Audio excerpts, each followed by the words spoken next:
High school for the presentation of Pleasant Grove at Fremont for the UHSAA 6A state tournament. You haven't missed much. We're only about 2 minutes into the game right now, and or 4 minutes into the game, sorry. It is 1st and 10 on the 30-yard line. The Vikings were able to get a stop on the first drive, stopping them around the 48-yard line, and able to get the ball back around the 18. Currently driving right now, Jake Jensen in shotgun. Trips right, twins left, drops back, throw to the left, and that's the Easton Fowler. That one will be caught, and will go, and that will be almost a first down. Let's see if they give it to him. Nope, it looks like it will be 2nd down, and maybe 1 or 2 from the 38-yard line. 2nd and 1, yeah. From their last game, from playing East, they saw a lot of rushing and running from them. Not too many passes. I think a total of only 4 passes. But Fremont is a lot different team. Yeah, they are. Pleasant Grove able to win the first bout back in around September against Fremont. I believe it was a 42 to 30 something win or something like that. 42 to 20 something. And that was Pleasant Grove's first win against Fremont in a couple of years. So Pleasant Grove has only won 1 game against Fremont in the 4-game series, and that was this early season. Yes, season before they lost with that was the year they lost Easton Fowler. Correct? Yeah, Easton Fowler broke his leg with about 35 seconds left in the game off of a punt return. And we're not able to get him back the rest of the season. Dane Christiansen goes around the right side, and he'll power through and be down around the 40. He's going to keep going, 43-yard line, maybe. Great run by Dane. Happy to see him back on his feet. He wasn't hurt, but last game at East, we didn't see too many runs from him. Yeah, well, mostly the game that they were running last time was a pass game. Yes. Jake Jensen had, I don't have the stats from the last game, but he had a lot more passing yards than he had for the rest of the season regularly during the game. And recently it's been a mix of both. Run on 1st down, pass on 2nd, pass on 3rd, run on 4th, but they haven't gotten a 4th down yet, so I guess we'll see what happens then. Jake Jensen, short pass behind the line of scrimmage. Dane Christiansen shucks a tackle and is stopped behind the line. He'll be stopped around the 45-yard line. It's also good to see Jake back in the game. Played a great game last game, and hopefully he can perform this game as well. And that was his first game back from an injury against American Fork, which took him out for the last 3 games of the season, including a loss against Lone Peak, another loss against American Fork when he got hurt, but a win for the Vikings against West Jordan, and a win at East High a week ago. Jake Jensen in shotgun. Twins to the right, single man to his left. Drops back, and that will be called off. Not sure what the call is on the play. Looks like it. Looks like Fremont might have called a timeout on that play. Yep. Actually, the timeout was on the Vikings. Not exactly sure what the reasoning was for Coach Wooden calling that timeout, but a good decision at that.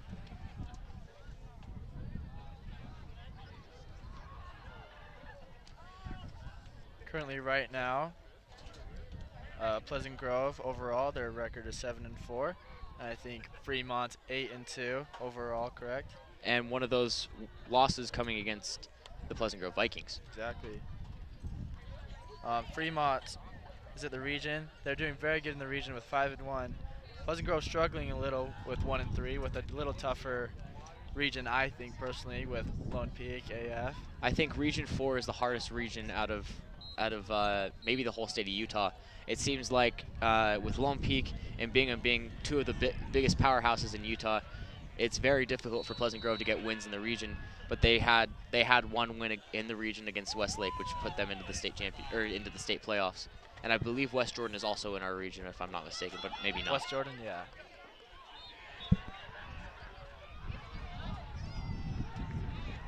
So 3rd down now, a run up the middle for the Vikings. Will be down around the 41-yard line. Will be 3rd and 9. Pleasant Grove had a good drive going for the first 2 sets of downs, but it seems like they've slowed down since that loss of downs by Dane Christiansen. It was a 5-yard loss in the play. So it is now 3rd and 9 from the 41-yard line. Jake Jensen in shotgun. Dane Christiansen motions to the left, bunches. Throw, that was caught by Jackson Hill, and that will be a first down for the Vikings. And maybe more, no, it'll be down around the 29, 28-yard line, I believe. Forward progress was stopped around the 28-yard line, so I believe that's where they'll place the ball. Never mind, beg your pardon, it'll be 25-yard line.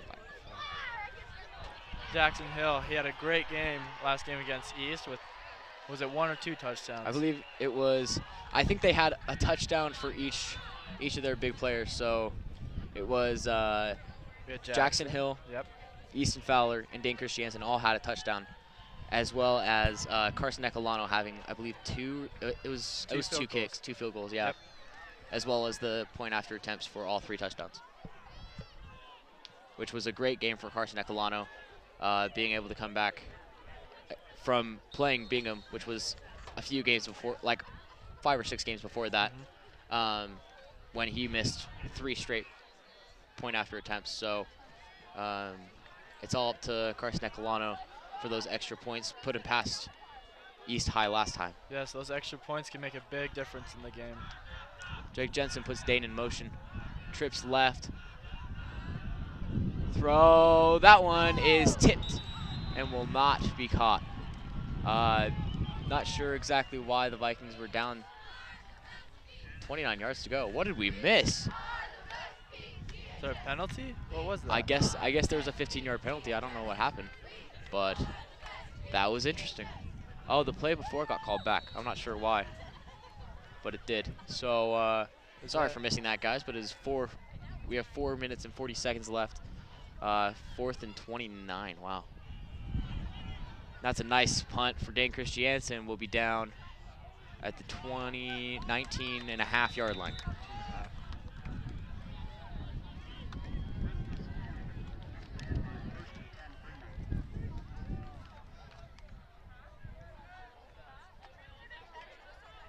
With 4 minutes and 30 seconds left in this first quarter, we've seen both teams turn the ball over, and we're hoping. I think both teams are generally well. Played both games, both have a good record. And I'm hoping to see the Vikings. They just have to play their defense like they played against East, because their defense last game was incredible. And almost picked off by Micah Tatioli, but not.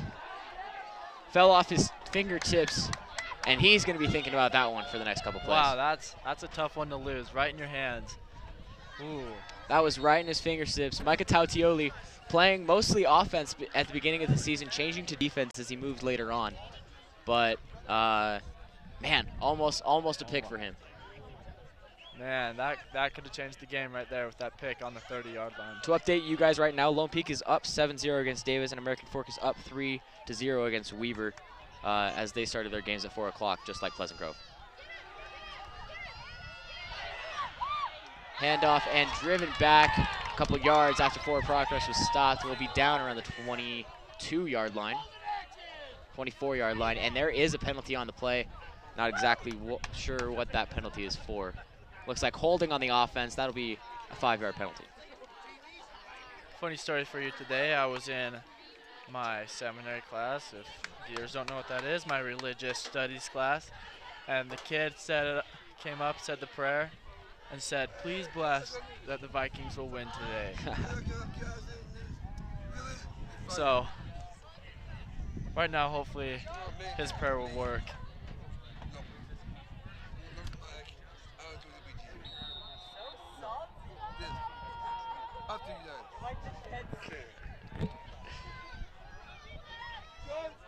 So here's Stratford in shotgun.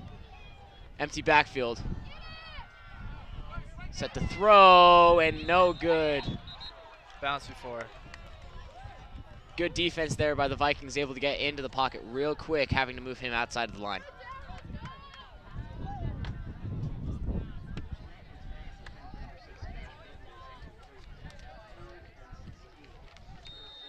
So 3rd and 16 now for the Silver Wolves on the 14-yard line.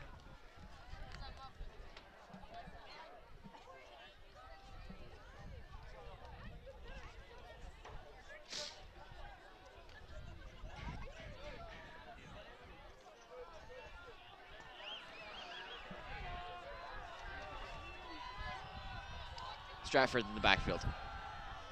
Looks to throw, and that one will be dropped. Incomplete around the 34-yard line, and it will be 4th down and 16 from the 14-yard line. 2 great stops for the Viking defense. This Fremont quarterback struggling a little bit. The last few passes that I've seen, they've all kind of gone down to the dirt. He's throwing more to their knees than instead of their helmet, which is hard for those plays for those receivers to make. Totally agree with you there. Punt here by Bolos. That one will be there. No fair catch. Dan Christiansen will try to run it out and will be stopped. Forward progress stopped around the 38-yard line.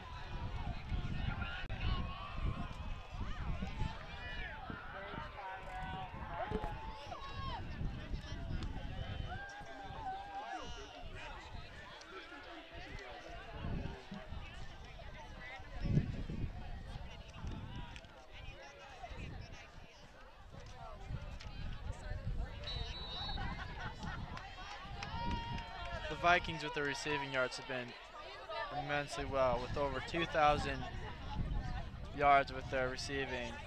They've had many good receivers this year, from all the way to Jackson Hill down to Easton Fowler.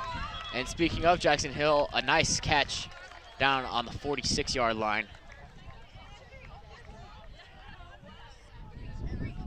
Some upsetting news for the Vikings is Keegan Wilkinson breaking, I believe it's his fibia. He broke his fibia in practice this past week.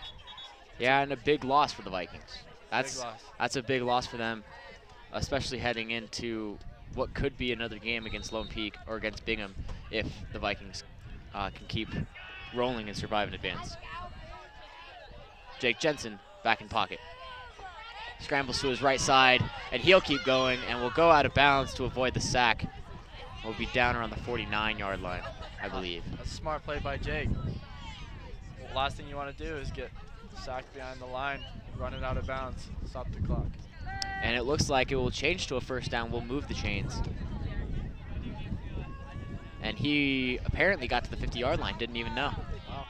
We are from our angle, it's a little bit more difficult to see where exactly they are. Yeah, we're about on the 35-yard line looking at the 50. It's a little difficult. With some students in front of us. It's a good day though. Everything works out. It's a nice windy day up here. It's not Jake too under cold. center. Hand off to Dane. He'll be stopped around the 48-yard line. Looks like Fremont did their film work, knowing that if Dane Christiansen gets started, he doesn't stop. So if the Vikings need to figure out exactly how to combat that preparation by the Fremont Silverwolves. Yeah, Dane, he's a power player with over 168 carries this year, with over 1,000 yards rushing. He's been a great asset for the. He's also leading. Vikings. He's leading the state in points scored. 14 touchdowns. Jake Jensen steps up in the pocket, but fumbles and will lose the ball around the 44-yard line, and that is a big mistake there by Jake Jensen. Almost looked like he was going to be able to get out of that. The ball popped out right out of his hand. I thought he was gonna drop down. I thought he would drop down before he dropped the ball, but it looks like the ref saw otherwise. Very tough loss. Hey, like you said last game, it's the team that makes the least mistakes that ends up winning the game. That could be a big one for the Vikings. That's what it is. Just those little things, from missing that interception back on the 30 yard line. Sorry. You're good. And then from here, the fumble is a tough play. Stratford in shotgun. Drops back, set to throw. He'll be rushed up, and he'll scramble and will slide around the 35-yard line.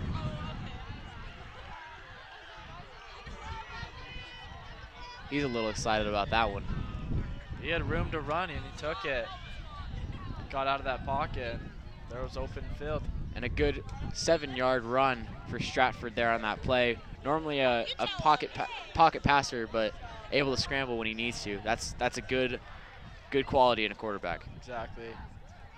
Stratford now under center with Scott behind him.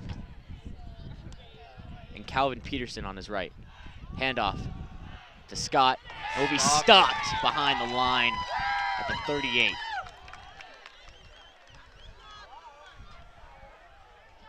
So as time winds down, we have about 2 minutes left in this first quarter. It'll be 3rd and 4 from the Vikings 37, sorry. I believe as this Viking defense continues to perform well as they have the past few games, hopefully that'll give them enough help with the offense to do what they need to do. If they can get this stop here, it totally wipes away that fumble. It does. They just need to get a stop within this drive. Stratford to the left side, and that one was popped out and will be incomplete. Good job there by number 2, Easton Fowler. He can switch from defense to offense any day. Exactly. He's a great player. It's happy to see him well again, especially after being out for most of the year last year. About 1 minute and 20 seconds left in this first quarter. 4th and 4, and it looks like the Silver Wolves are deciding to go for it. Stratford waiting for a play from the coach. Coach Arnold. Oh, I'm Silver surprised Wolves. he's going for it. Stratford in shotgun.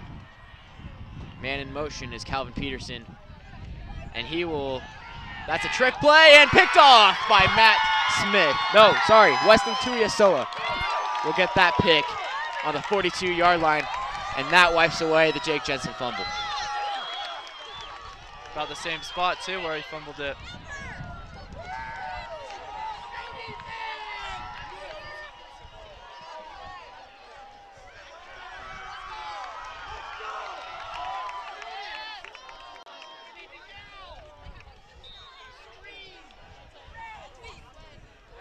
That gives a lot of momentum for the Vikings. Jake Jensen in shotgun. I'm right. Jake Jensen takes the hike and goes to the right side, and tough throw there for Jackson Hill. Jake Jensen overthrew. If you didn't see, he had a little bit of a tough snap to catch for that. He just kind of rushed out of the pocket too quick. And it looks like it'll be holding on the Vikings. That will be another penalty for the Vikings. So, 15-yard penalty, 1st and 25 from the 38-yard line. These penalties for the Vikings is damaging them. Wow, moving them back a lot of yards. That's, yeah, they'll be down around the 26-yard line, I believe. So, a rough bout for the Vikings.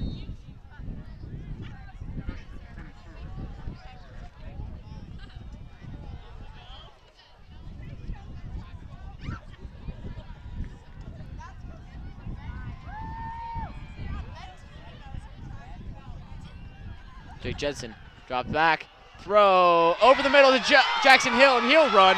And that's a nice block by Easton Fowler. Jackson Hill gets down to the 15, 10, 5. Will he get the touchdown? No, he'll be down around the 2-yard line. What a play for the Vikings. A great block by Easton Fowler, wow. That really got them to where they needed to be. It was a block around the 40, 35-yard line. And, man, what a great block by Easton Fowler. Really getting Jackson Hill onto that left side, getting onto the sideline and running straight for the touchdown. Again, those key players, Easton Fowler, Jackson Hill, doing a great job. Vikings in I formation. Maybe looking for another Dane Christiansen touchdown. And that one is in for Dane. So the Vikings will score their first touchdown with 46 seconds left in the first quarter. Vikings right now averaging 13.6 points in the first quarter and averaging around 6 or 7 in the fourth quarter. So closing out games happens in the first and second quarter for this team. And what did you say last game? Dane's averaging about 14. Yeah, he's averaging 14 points a game. That's incredible. Last week only having 1 touchdown really put a damper on his stats, but I mean, even having a touchdown every game is not really a damper on stats. Yeah, I don't think he's complaining too much.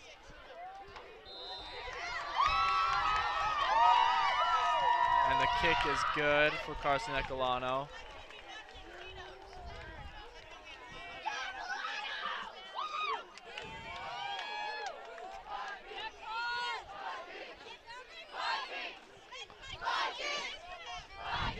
As we're behind the student section, we get to hear all the chants, and this is a little bit fun. But it seems like we're in the student section, but we're not in the student section. You know. Sometimes wish you would be able to be on the front row of the student section, but being up here is fun too. Always is. And an update for you guys: American Fork is up 10-7, and Lone Peak is up 21-0 against Davis. Wow. And I believe they just ended their first quarter as well. First quarter for Lone Peak, you said? First quarter for Lone Peak, already up 21-0. Wow. 3 minutes to go in the first quarter, and they're up 21-0.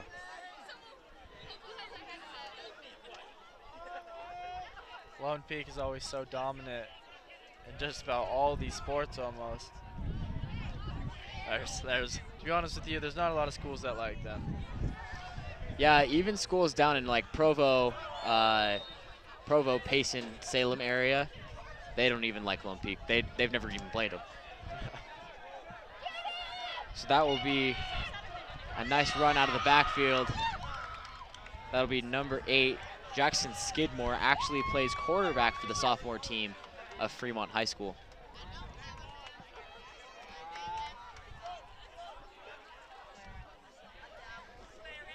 So as this first quarter comes to a close, what do you see that you're liking from the Vikings? Well, I'll go with what I don't like.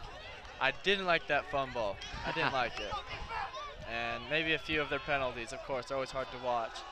But I feel like as the defense and offense are working together both, that's what's going to win you games. I completely agree with that. To go along with what you didn't like, that interception drop. Micah Tautioli had the interception in his grasp. It was right there and just dropped it. So Vikings didn't get that interception. Lucky to get another interception there by Wesley Tuiasoa around the 40-yard line. It's just those little things right in your hands, but just on the fingertips. Couldn't get it. Stratford rolls to his right side as time expires, and that will be down around the 33-yard line. The clock will roll to about 1.9 left in the first quarter. And they will get another play, and that'll be second down. No, sorry, first down from the 33-yard line. Number 32 looked like he got a helmet to the knees. A little sore on that, kind of limping and bending over on the field. He's not very excited about that one, and that one is Trevor Hahn, senior for the Silver Wolves. 5'11", 170, a good size for a tight end. And he's not excited about that one. His legs are, looks like he's limping off the side, trying to get that timeout. Yeah, helmet to the knees, ugh. I'd blow my kneecap out. And the first quarter has ended. Vikings up 7-0 as the second quarter comes underway after this. One thing that I do like from the Vikings is seeing how much mental toughness they've had going in this first quarter. It seems like they're a little shaken up still from the East game, where they played really, really hard, and it's been a week, and the Vikings might have that kind of hangover from that win. Yeah. So hopefully able to get back and continue through. But I guess we'll just see what happens. And even like you were telling me before the broadcast, you don't want the Vikings to come into this game thinking it's an easy win, beating them around 30 points before. That's the last thing you want. You don't want them to be lazy.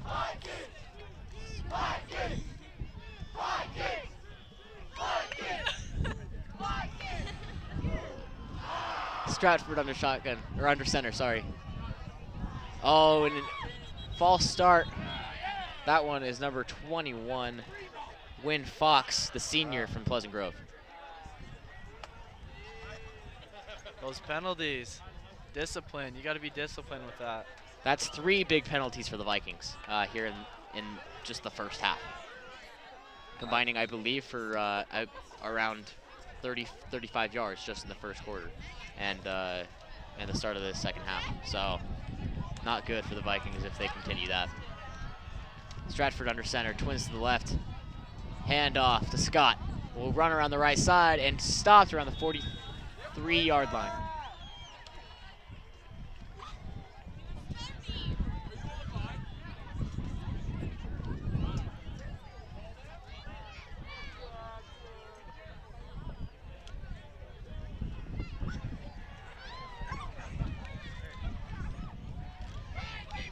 Stratford getting ready to call the play.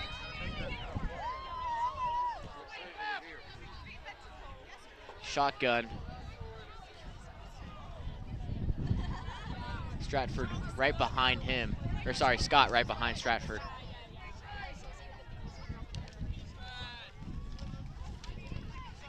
Handoff to Scott up the middle.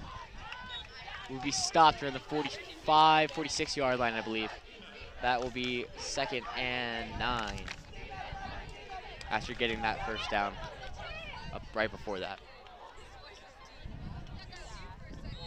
Josh Hutchins trying to get off the field before time starts.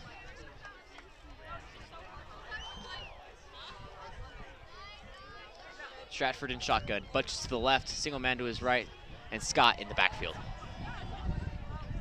Vikings playing man defense right now. Bubble screen to the left side, and that is Hahn on the left side, and there will be a penalty. Not exactly sure what the call was on that play. I believe holding possibly. And it looks like Logan Tittle was not happy with something on that left side, but Hahn trying to talk to the ref right now as well.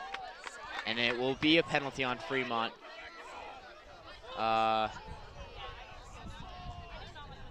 Happy to see that not on the Vikings again. Holding on the right side, yep.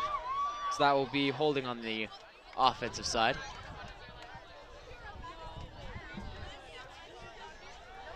Second and 11 from the 46-yard line.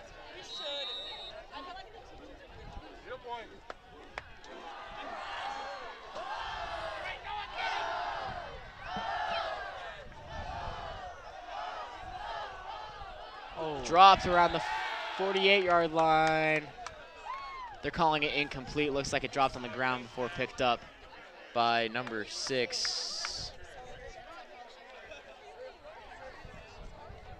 Isaiah Woodbury. I've seen a couple drops by the Fremont team, and that's those killers, those 10 to 15 yards that you drop. Yeah, it looked like they had a pass earlier in the first quarter that was off to the right side, and it was good 15, 20 yards and would have been a great gain for the Silver Wolves, but dropped just right there. It was early throws and late drops. So yeah. Stratford around, throw to number 3, and is incomplete, but there is a penalty on the play. And this reffing corps is not letting them play around. They want to make sure that this game is called fair, I guess. Looks like a penalty. Holding on the offense yet again. And it seems to be declined. So it should be 4th 11 right now.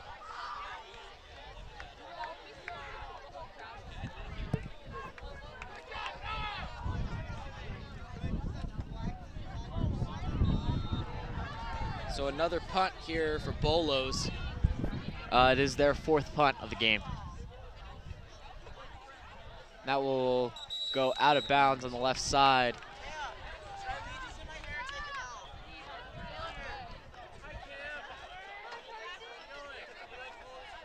And I'm telling you, I keep saying it and saying it, it's the team with the least amount of mistakes.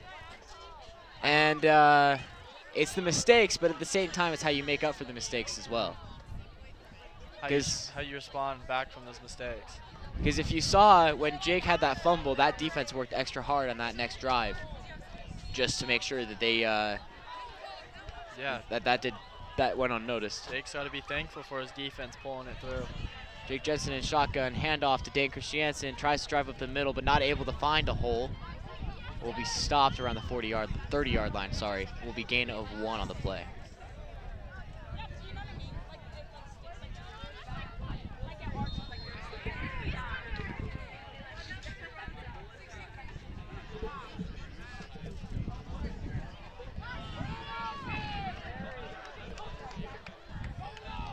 Jake Jensen in shotgun. Trips to his left side, one man to his left as well.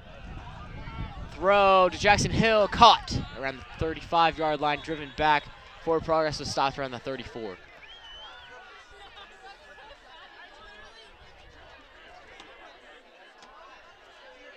I really believe Jake, he is a neutral quarterback. And what I mean by that, he likes to spread the ball around the field. We're going to Jackson Hill, Easton Fowler, down to Spear too. And they're all great receivers, and I'm happy to see all of them make great plays just about every game.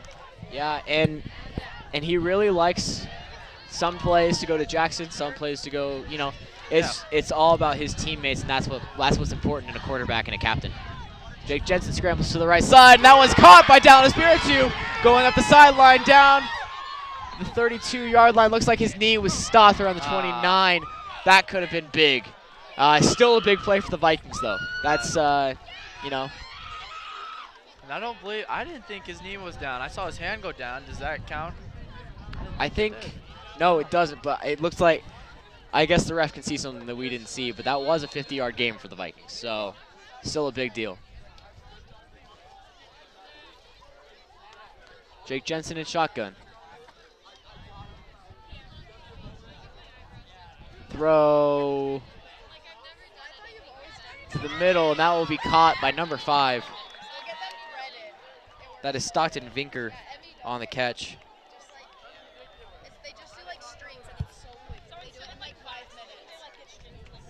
For me this year, I haven't seen a lot of passes go to Stockton, actually.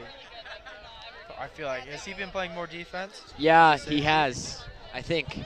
Yeah, because he plays safety right now, so he's been playing more safety than he has wide receiver. I think when Easton Fowler went out last year, that's when he came out and was more of a receiver. And a pass caught at the 10-yard line by Jackson Hill. And that will be another, is that a first down? I believe that's 2nd down and 1, waiting on the goal. No, it is 1st and 10 from the 1st and goal for the 10-yard line. 1st and 9, I believe. Yep, 1st and goal, same thing. Jake Jensen in shotgun, trips to the left. Rex Connors to his left side as well. Jake drops back, looks left. That one's for Dane, and almost picked off. That was number 6. I believe that is Cash Bitten on that failed interception. Good coverage there by number 6 from the Fremont team. Scary play for the Vikings to watch that. That was close. There's another game changer for you. And it looked like Cash was just looking straight into Jake Jensen's eyes, just knew exactly where he wanted to throw. He was watching his eyes. And I could even see that. I could see where he wanted to throw. So if I can see that from back here, I think it's pretty easy for a quarterback to see it right there.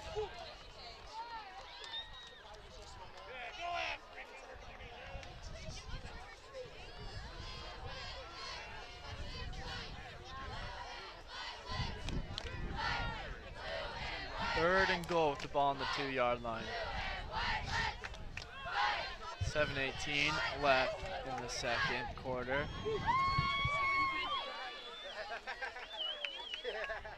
Vikings up 7-0, awaiting another one.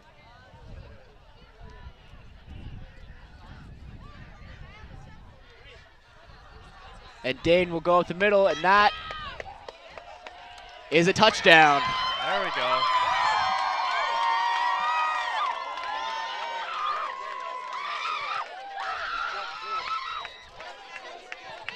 And that's the effort I like to see from the Vikings. Push down the field and help Dane with that touchdown. Another touchdown for him. Yeah, and that one was, I believe, an 80-yard drive starting at the 10th minute and taken all the way to 6:55, awaiting a kick from Carson Ecolano. Is 13-0 right now. And that will be 14-0. And Carson is having a great state playoff. Great state. Can you believe the East game? He missed one. field goal, but I believe that was a little farther out of his range, a little tougher kick. But other than that, he's been doing a great job with helping the Vikings out, scoring those points. Yeah, I totally agree. And like we said before, it's the little points that matter the most at the end of the game and the little mistakes that matter as well.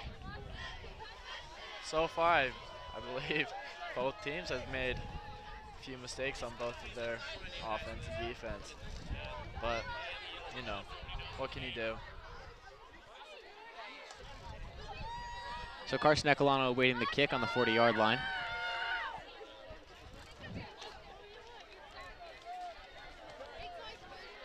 Carson Sandoval and Jackson Skidmore back awaiting the kick for the Silver Wolves. Ecolano, nice high kick, will go down around the 15-yard line and will be picked up and run, and he finds a hole and will be stopped at the 35-yard line. And that one, a great tackle by number 8, Micah Merrill. Looked like he was trying to get away there, but was able to stop. No, that was a great tackle by Micah. Other than Micah, he had a lot of open field in front of him, other than Carson that was in the back.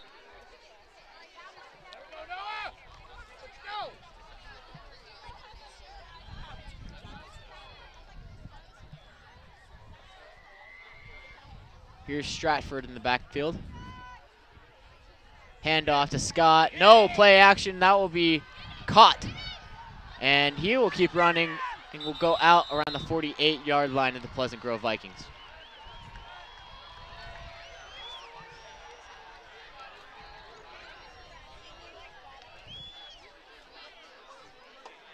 .6:39 left in this first half, 14-0. Viking lead.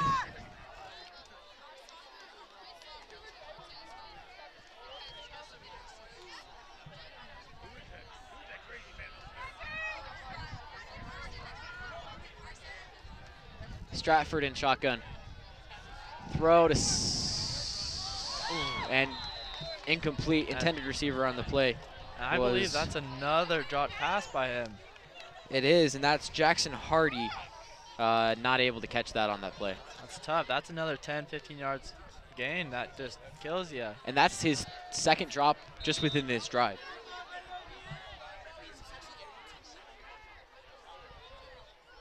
I know it's hard for these high school teams to be perfect, but it's just these routine plays that you do at practice that you've been doing all the way since, I don't know, early morning workouts from all the way to the fall until now that just you got to be making. Stratford, pistol formation, and he might be sacked, but no, able to get the ball off before that. And a good play for the Vikings, able to get in that backfield.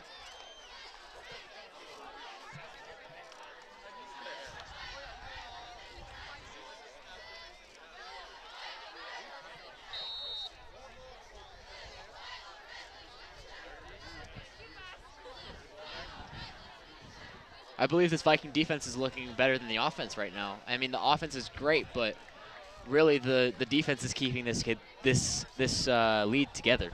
No, all year they've been playing with so much intensity and just killing it. That's just a good way to describe it. They've been killing it.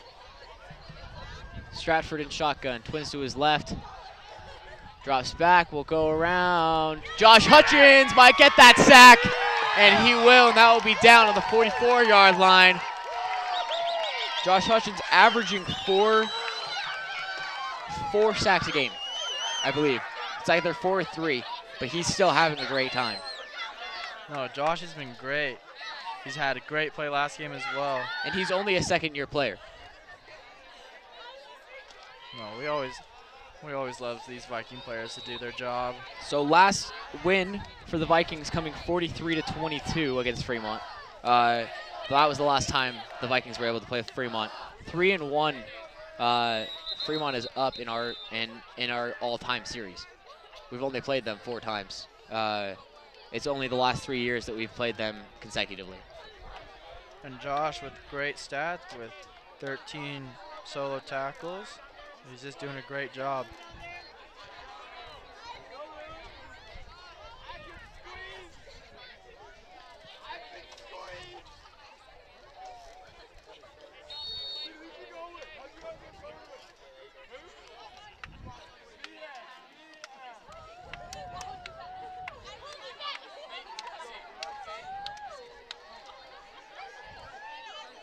And as long as this Viking defense continues to perform well, this will be a good advantage for the Vikings. Be able to have the ball turned over and for them to bring their offense out and make some plays.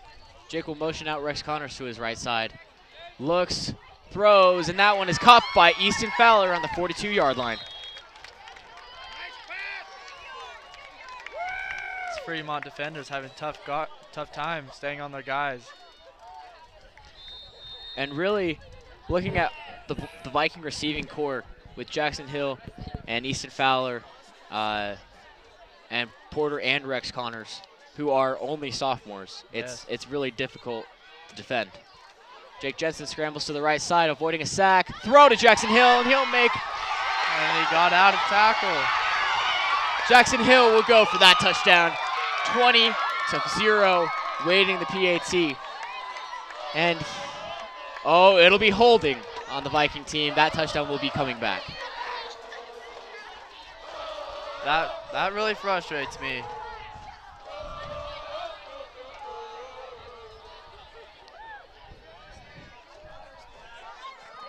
And I feel like anytime something big happens right now, this ref core is just, we're gonna bring it back. We're gonna bring it back, and I'm not exactly keen on them not letting the boys play. I think you let them play. It might have been a ticky-tack call. I don't know. Yeah. Maybe it was. Maybe it wasn't. But I don't necessarily agree with that call, as it didn't really. I feel like it didn't really affect the play. Jake Jensen had to scramble out of the pocket anyway. Yeah. But that's the fourth big penalty for the Vikings in this first half. Again, our spot isn't very good to see what's going down on the field, so hopefully we just gotta trust those guys, trust those refs on that field. Yeah. So 5:12 left in the first half. 1st and 25 from the 42-yard line. Jake Jensen with another throw to Dan Christiansen. That one's caught at the 40-yard line.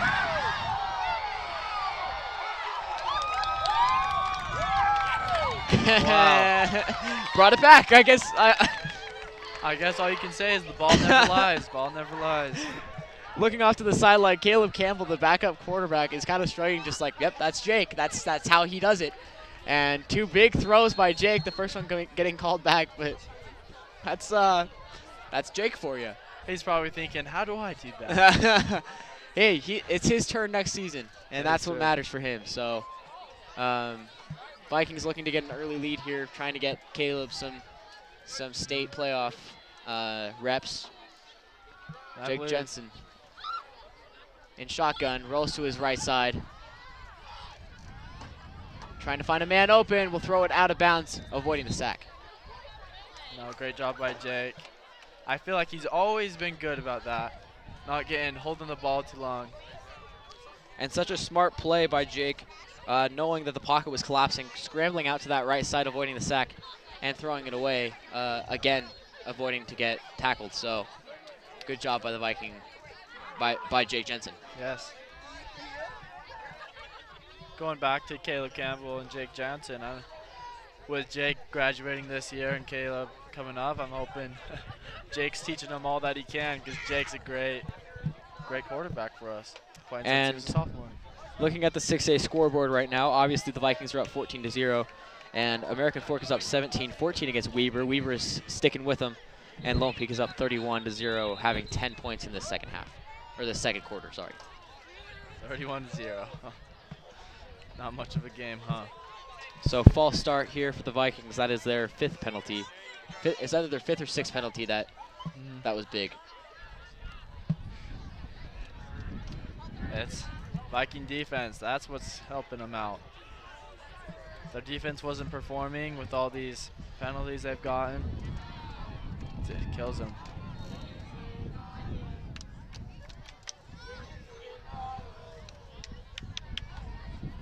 So Vikings now in pistol formation. No, just two men to his right and left.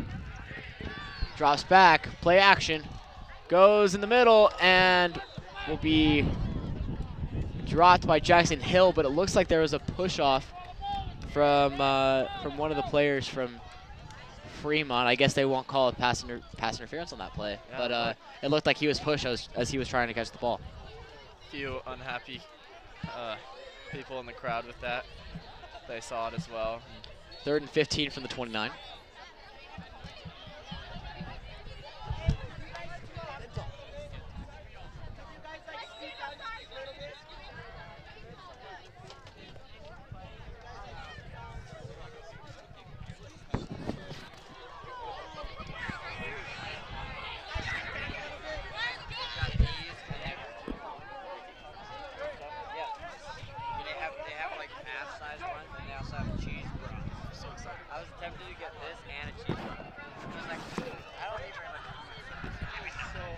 Jake Jensen in shotgun.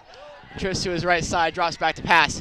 And that is a throw to Dan Christiansen, and overthrown in the touchdown. Oh, that was too close. Oh, man. Wow. Oh. That's Vikings tough. having a difficult time getting their 3rd touchdown. So 14-0 with 4:16 left in this first half. 4th and 15 from the 29, and they will go to Carson Ecolano for a field goal.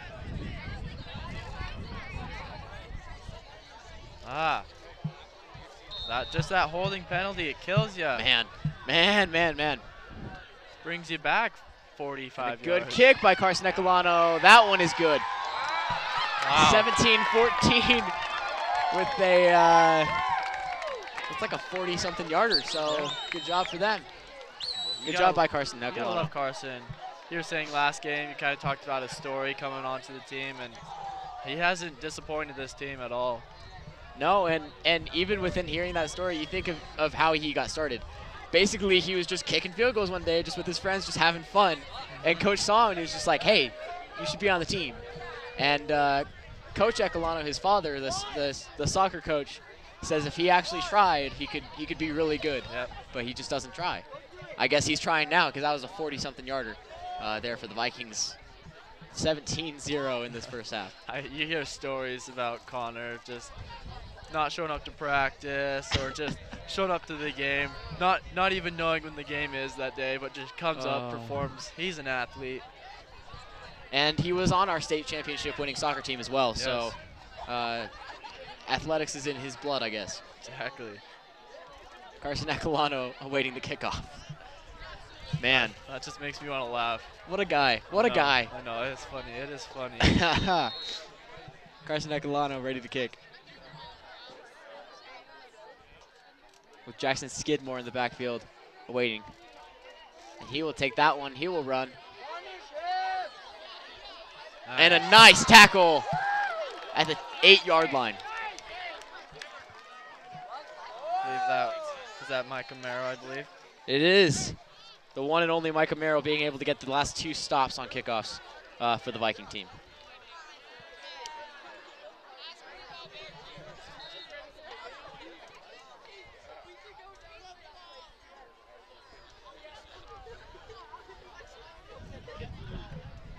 So Easton Fowler has been playing both offense and defense for this whole game. Not exactly, I don't know if I've seen that from him before, but I mean, he's also an athlete for this team. Yeah. And tackled down by Matt Smith. No, that is Wesley Tuiasoa, sorry. No, I believe this Viking team is full of athletes that can play so many different positions, which is amazing for them. They have to be so thankful for that. And that's such a big deal for them, especially going forward with Rex and Porter Connors, 2 great athletes, and they're only sophomores. So it's something that the Vikings have been able to do, get good sophomores and scout around for those guys. Pass complete for Fremont, and he'll be running east to west rather than north and south, and will get tackled down. And that is Porter Connors, and they're looking for a safety on that play. I believe they're calling it a couple yards in front of it, in front of the end zone. It's a big sack there by Porter Connors. He'll have to punt it out of the end zone. That will be Bolos panning it. Oh, no, they're going to keep running with their quarterback, number 12, Mitch Stratford. I believe 3rd and 22. Wow. He broke a couple tackles, but wasn't able to get out of there. So 3rd and 19 from the 2-yard line. Handoff up to Scott. Tackled. That one, another one by Porter Connors for that tackle. As well as Moko Hatch, number 71, assisting on that tackle with 2:21 left in this first half. It's good to have Moko back. I believe he's been hurt for a little bit. Yeah, he has. He missed the first. He's missed, I believe, the last 2 or 3 games with an injury. Vikings call a timeout. So far, the weather hasn't been too awful. Happy to have that and not have the sun totally in our eyes. And the Viking train has started for the Pleasant Grove cheerleaders. 17-0, Viking lead. Fremont. We're playing Fremont. 4th and 19, ball on the 2-yard line with 2:21 left in this first half. And it'll be Bolos punting. Easton Fowler and Dane Christiansen expecting the punt around the 45-yard line will give the Vikings very good field position to start this next drive before time runs out. Easton Fowler will take that one out, and he'll go to the left side and will be down at the 34-yard line. Oh, that's a great field position for the Vikings. Being able to get that sack and having that punt at the 40-yard line.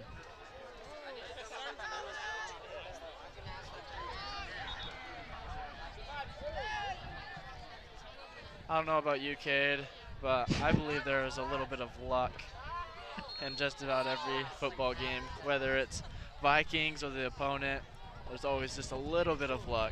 And I completely agree with you on that one. It's all about luck. Always is. And most of it is skill, but there is a lot of luck going on. And signs of Carson Livingston popping up here at the student section. Easton Fowler with a catch. That one will be out of bounds as there is a hurt player for the Fremont Silverwolves. It's number 2. That is their punter. That is Kendrick Bolos. He plays defensive back for the Silverwolves. So he will be down. It looks like it might be his leg. No matter what team it is, no matter who it is, it's always hard. Always a little bit sad to see him down on that field. Because I know, just from watching him, that does not look comfortable for him. No, it does not, but he's been down for the last, I believe, 15-something seconds, so.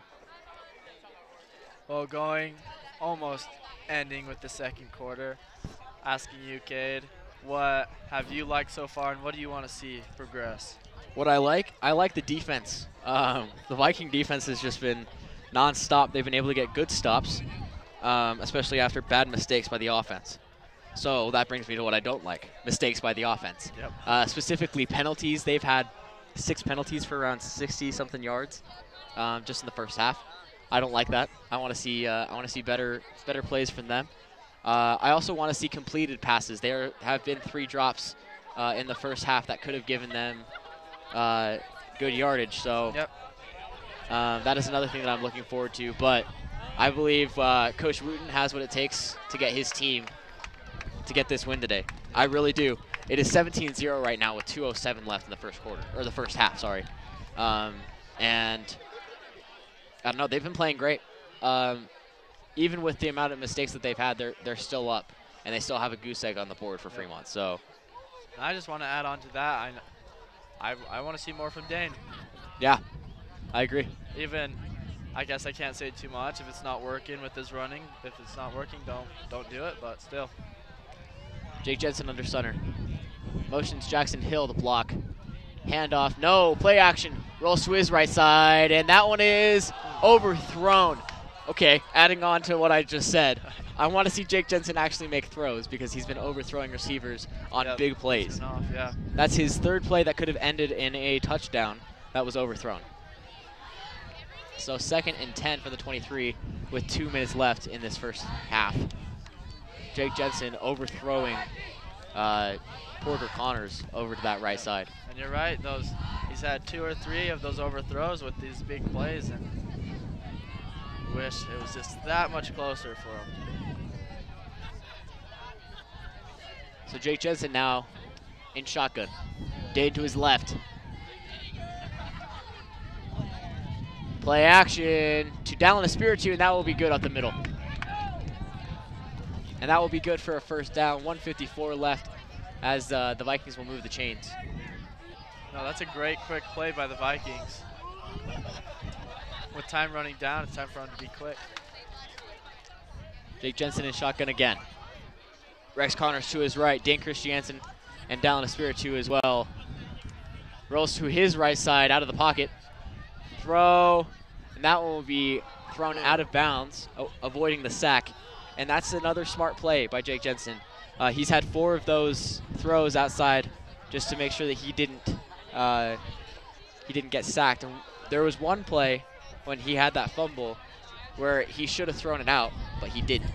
And it resulted in a fumble. So big deals, big mistakes there for the Vikings sometimes, but the offensive line knows what to do as they stopped Apu Ika last week at East High. So Jake Jensen in shotgun again. Trips to his left, Rex Connors to his right.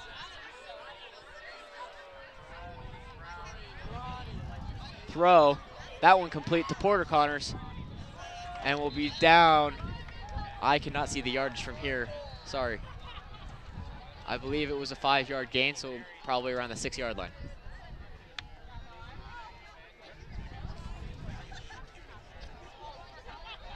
For 5-yard line. I was close. I was close. No, you're there. You're good. I won't get too critical on you. Well, the team is right in front of where we're looking at for yardage, so it is a little more difficult for that. But Jake Jensen under center with Rex Connors in his backfield.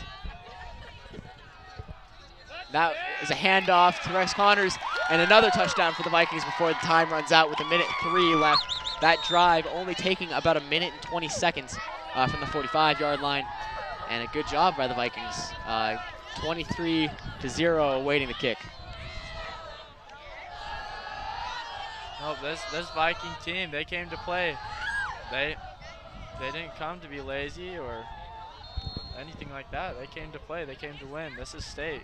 Yeah, they did, and the Fremont student section was very, very hyped at the beginning of this game, kind of quieting down now as the Viking student section has gotten a lot happier. Yep, I heard at the beginning of the game that chant, I believe that we will win. I believe that we will win. American Fork and Weber are tied right now, 17-17, I believe, close to the end of the first half. And Lone Peak is up against Davis 31-0, just to update you guys on the 6A stats. As the Viking team is up 23-0 with Carson Ecolano missing that PAT. No, 24-0 with Carson Ecolano getting that PAT. Sorry, I didn't see the play. I was looking up scores. No, you're okay. And here comes that sun. Feels good. We were waiting for that one. Oh, it's nice and warm now. And looks like we'll have clear skies for, I guess, the rest of the time. Yeah, walking out this morning, getting ready for school. There's rain on the ground, water on the ground. A little nervous what this game was going to be like. Even driving up there's some black clouds. Still some black clouds around us, but turned out to be good. Always a good day for football. Carson Ecolano with a nice high kick. That will be dropped, but it will be a touchback. Oh, she's lucky. Lucky that was whistled off. Could have been picked up for another Viking touchdown.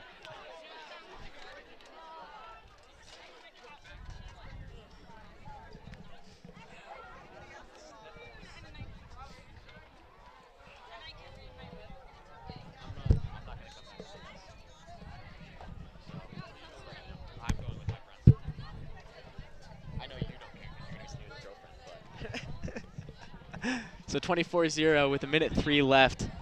Stratford trying to get something going before they head into halftime and have to kick it off to the Vikings again.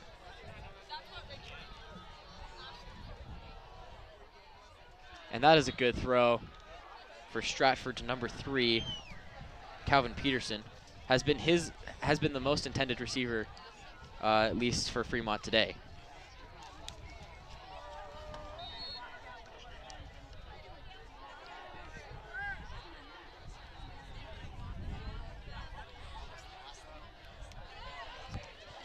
So Stratford in shotgun. Scott to his left, he's a big boy, 5'9", 215.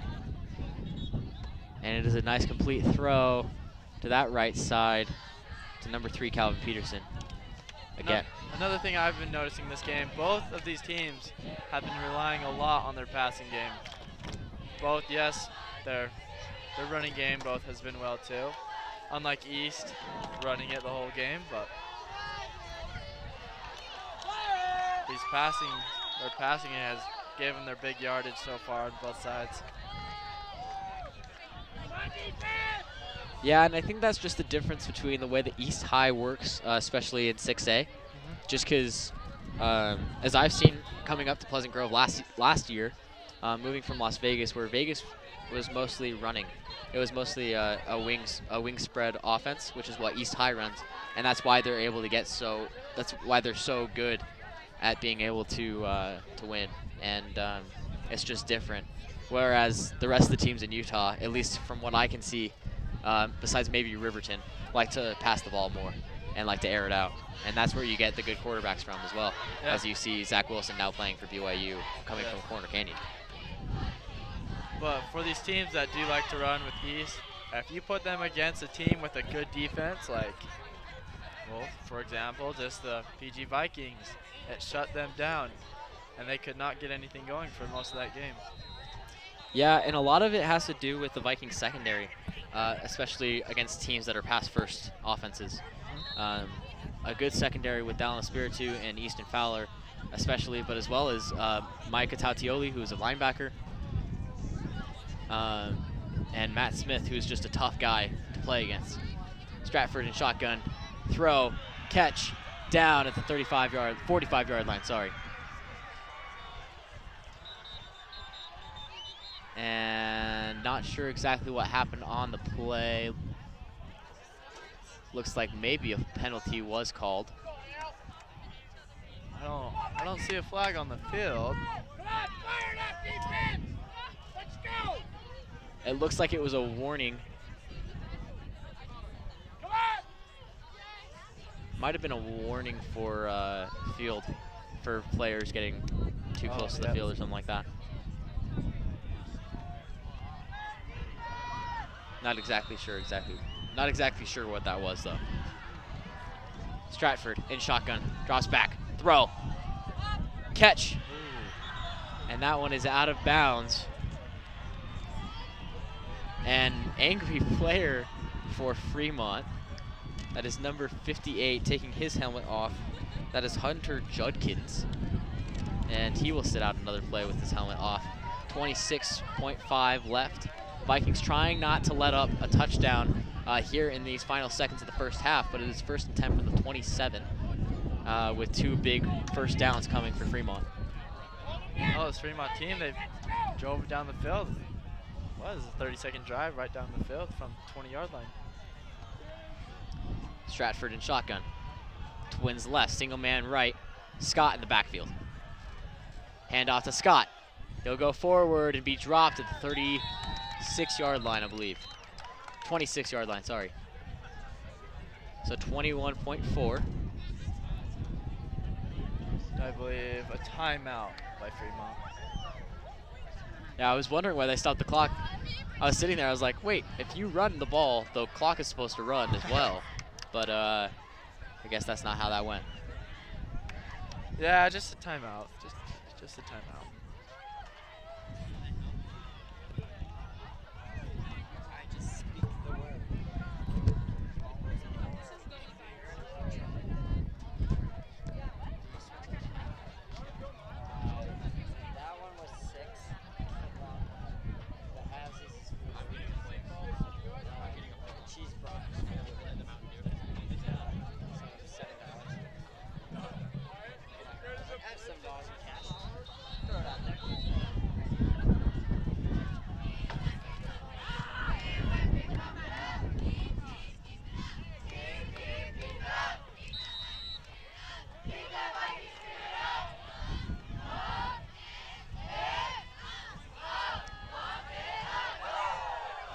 Stratford in shotgun.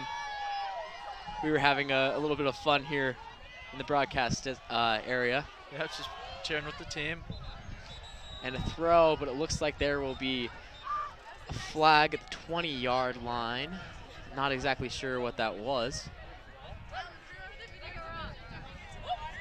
This has been a high penalty game. What, 7, 8, 9 penalties so far? Just in the second quarter. Yep. Yeah, I've liked the games where there's not a lot of penalties. I think it's more fun. It keeps the game flow going. Yeah, it keeps If you keep calling penalties, it's kind of choppy. It doesn't exactly. I mean, maybe you're playing the right way, but at the same time, you got to let them play. You know, football is a violent sport. It's aggressive. So, I mean, if it's a big play and it's a big penalty, fine. But you got to let them play. Too picky.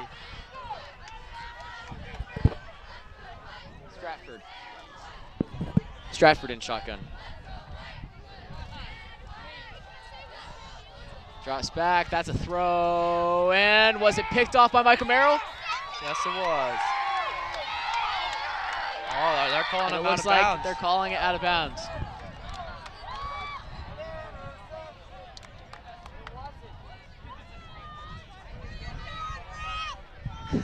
some angry fans here yelling at the ref.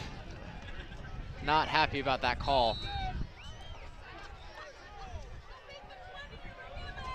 From our side over here, I don't know what to call on that because we can't see it from here. So Micah Merrill was trying to argue that he was in bounds. Looks like that did not go his way. Stratford, throw, catch, no, overthrown, and that will be 7-0. 3rd and 10 from the 15 was that play. We'll go down to 4th down, and I'm guessing that Fremont's gonna wanna go for it this time.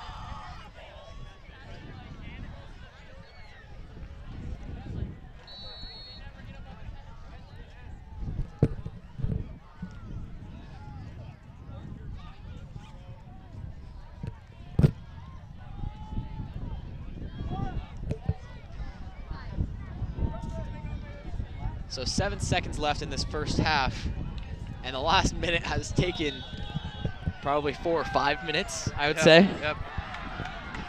And they're gonna call another timeout for them. Fremont not able to understand what play was being called. Looks like they were able to call that timeout. Wow, this last minute is taking a while. We're trying to get ready to go eat during halftime during our break. But I guess that's not how it's gonna work so far. Yeah, no, we're hungry. I didn't really eat lunch either. That's kind of the thing. As I was sitting there, I was like, I need to eat. So our break time is used for eating dinner. It's gonna be a late game tonight, especially with the hour-and-a-half drive back to Pleasant Grove. Yeah, that's gonna be. It's a long drive back. Fremont is not close, and yes. I really thoroughly enjoyed having Fremont come to PG rather than driving to Fremont. But you know, state playoffs is what you do. So 24-0 is your score right now with 7 seconds left in this first half. So far, both of our state playoff games have been far. Stratford in shotgun. Drops the snap. Throw. Caught it. Was it caught? And they're going to call that a touchdown.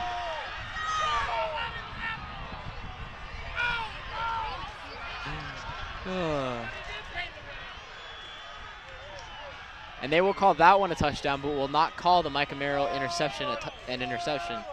So 24-6 is your score right now, awaiting the PAT. As we await that PAT, Weber is up against American Fork, 24-17. Lone Peak, again.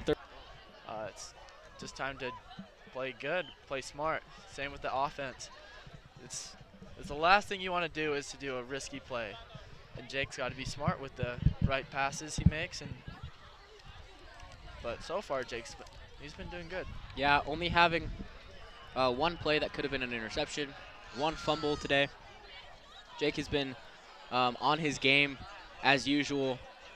He has, I believe, 10 to 12 touchdowns. I think it's 12 touchdowns. No, it's 20 touchdowns for 3 interceptions. That is his touchdown to interception ratio, which is a big deal. Yeah.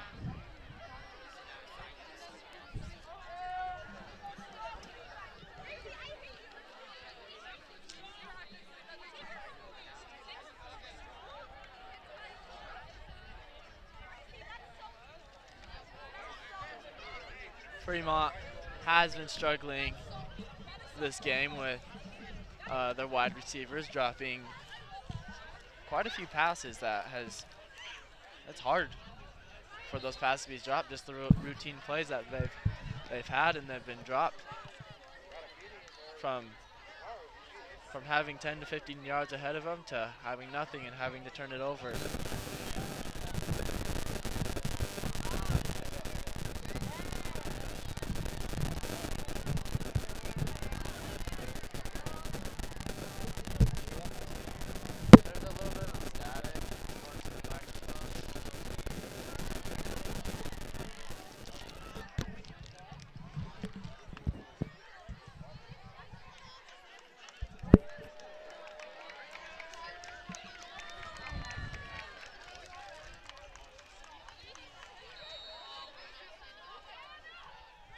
And the Vikings will get ready to receive here starting the second half. That is Bolos on the kick.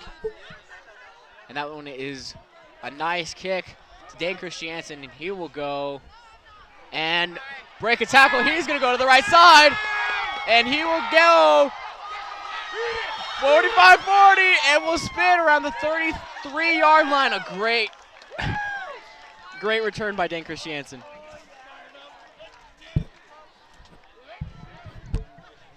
And I'm happy to see that from Dane. It's his time to break out and get a good run in. I haven't seen it in a little bit, so I'm happy to see Dane get that run in. Yeah, so, man, what a great run by Dane up to the 32-yard line. I did not expect that coming out of the gate, but great run. Vikings are fired up about that one. Jake Jensen under center, pistol formation. Hand off to Rex Connors up the middle. And down around the 28-yard line.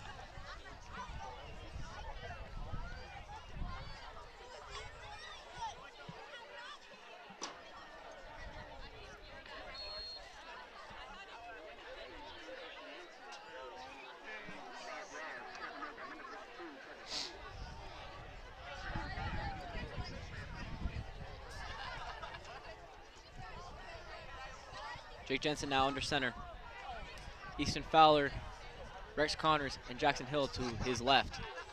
Handoff into Rex Connors, and he will be stopped.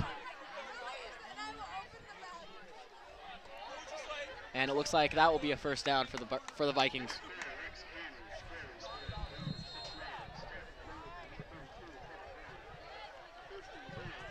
Like I was saying before, going into this third quarter, if they want to win this game, they got to shut it down.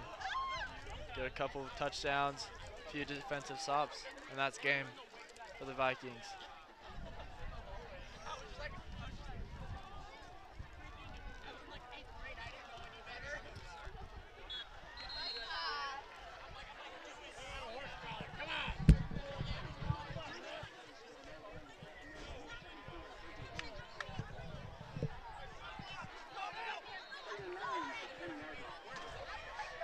With 10 minutes and 10 seconds going into this third quarter, with the ball on the 21-yard line, it being 2nd and 9. It's just the emotion in this crowd right now. It's been a little bit, slowed down a little bit. Jake and shotgun.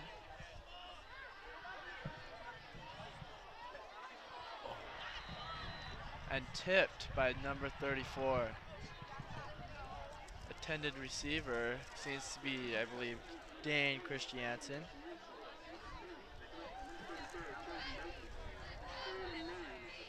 3rd and 9 now.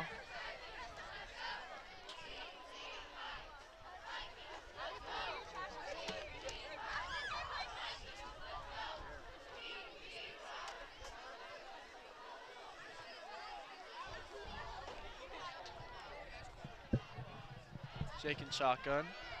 Rex Connor on his left. A catch by Easton Fowler.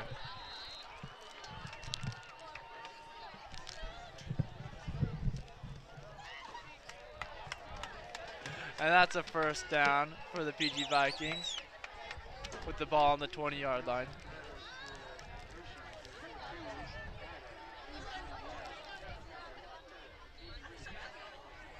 Sorry, ball on the 11-yard line with 9:35 left.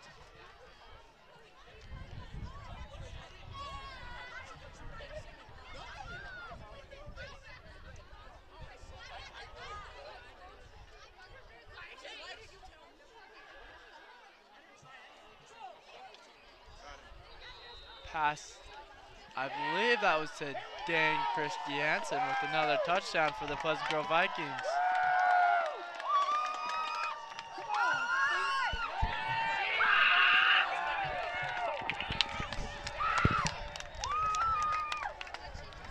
And the Vikings start out with this 3rd quarter. They're starting out great. And the kicking team comes on with Connor Ecolano.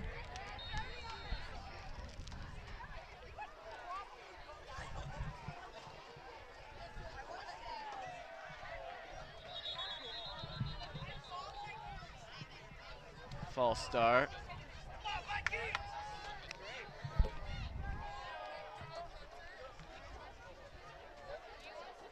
False start on the Vikings, and they'll move back.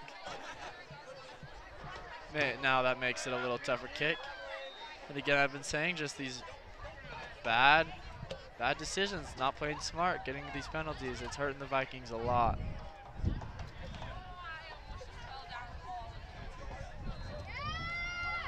But of course, no problem for Carson Ecolano.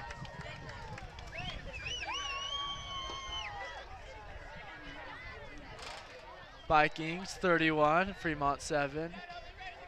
9:13 left in this 3rd quarter.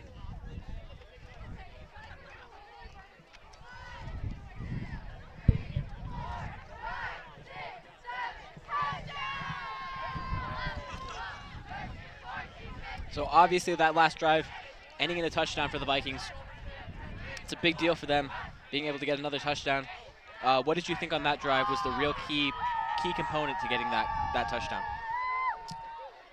Real component, the biggest thing is just Jake being a smart quarterback. Him finding these open receivers, and also remembering that at the beginning with Dane Christiansen with a good run with that punt that was kicked to him before.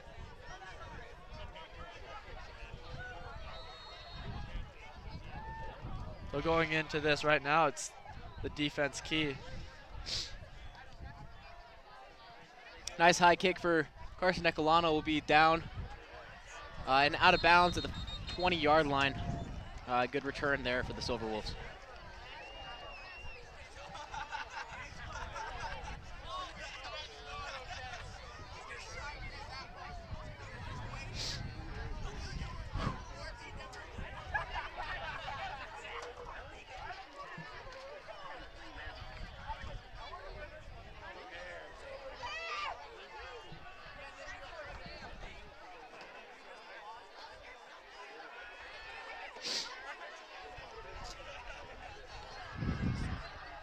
Stratford pass complete off to that right side and down on that that tackle is Jaden Maldonado, another member of the Maldonado family, the famous football Maldonado family that Kai Noah Maldonado was from last year, not only playing football for the basketball team as well.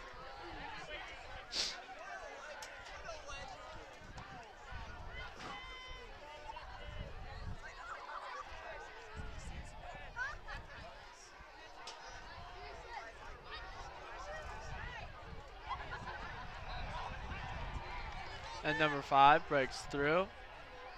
to around, I believe, the 36, 30. Looks like 37 and a half, maybe. 37. There's no such thing as a half-yard line in football, but that's what I call it. So Stratford under center, handoff to Scott. He'll go up the middle and will be rocked down at the 37-yard line. No gain on the play. Like we've been saying, it's just a little bit hard to see the field from our angle. Hard to call it. We're trying our best.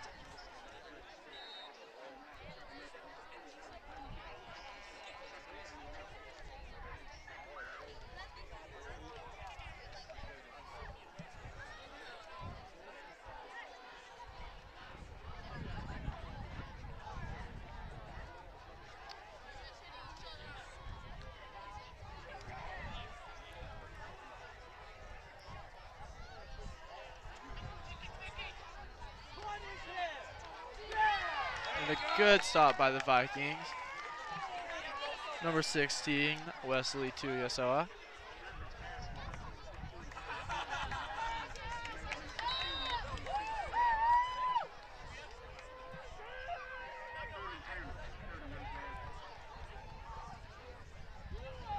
And that makes it 3rd and 10 for Fremont on the 38-yard line.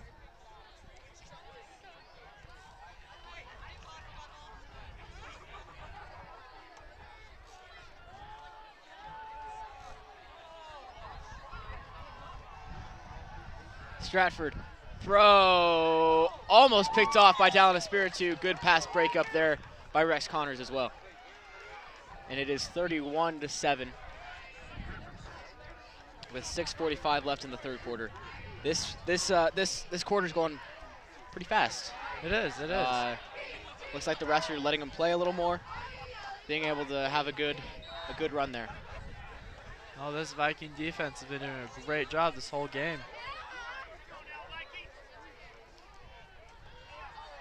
Nice high punt. Will be down around the 27-yard line.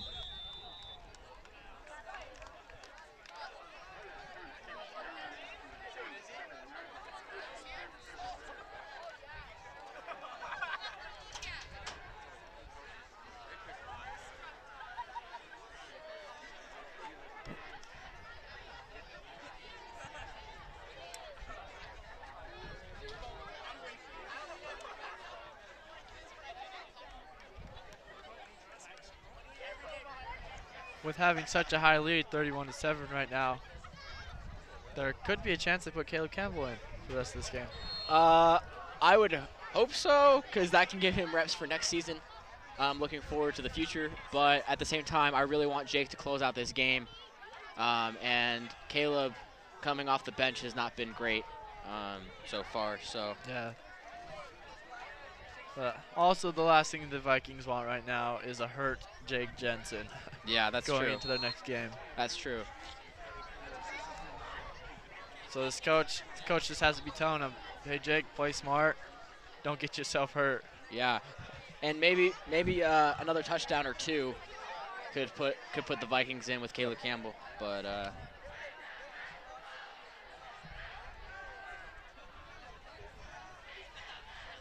Pistol formation, play action. Jake rolls to his left. Wants it all and picked off.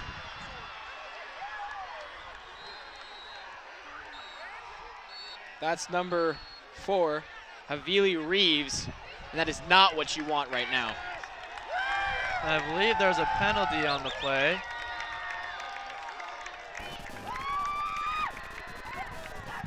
Looks like it was on number 44 for Fremont.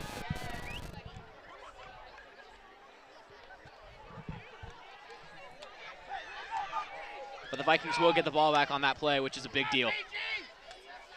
I'm not exactly sure what they called on it. Either a late hit or...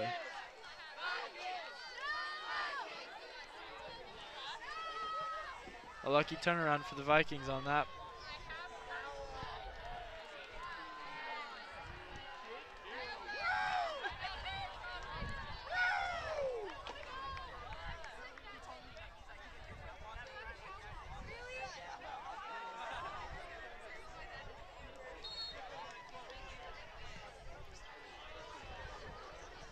Vikings under center, pistol formation, single man to each side for the wides.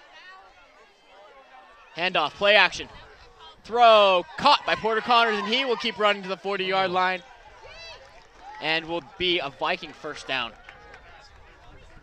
for 15 yards. Sorry, 20 yards.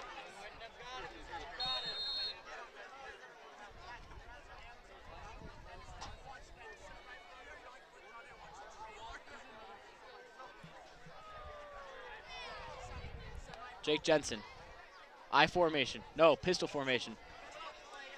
Down a Spiritu to his right. Dane Christiansen right behind him. Takes the snap. Handoff. Dane finding a hole, and he's able to break through. And he is down at the 20-something yard line, 23-yard line, I believe. There we go. That's what we want to see from Dane. That's what we see from him. Dane is best when he finds a hole, and when he finds a hole, he can go. So a good another 20-yard pickup there for the Vikings. And I wanted to add on about Jake Jensen. What I love about Jake, even after he'll make a mistake, he'll have a fumble, interception, he doesn't let that affect him and his game. He plays. He competes. So Jake Jensen under center again. Jackson Hill in motion behind Rex Connors. Handoff, Dane Christiansen up the middle. And he will go to the left side. Looking for it all. And touchdown, Dane Christiansen. That is a 23-yard touchdown getting off to that left side. Great job by Dane finding that hole. That is his third touchdown of the day. Dane has had a great game so far. I feel like at the East game we saw more as Dane as a receiver for the team. And also doing a great job with that. And then coming here to Fremont and being a great running back for the team. The thing about Dane is because he's such a great athlete, he's able to play so many positions. He's the team's punter as well as being the wide receiver and the running back, and he's thrown a touchdown this year too. So just tack that onto the list of things that Dane Christiansen can do on the football field. No, there's almost just about nothing he can do. He's a great player for this team and a great asset for them as well. So 38-7 is your score right now. 4:39 left in the third quarter.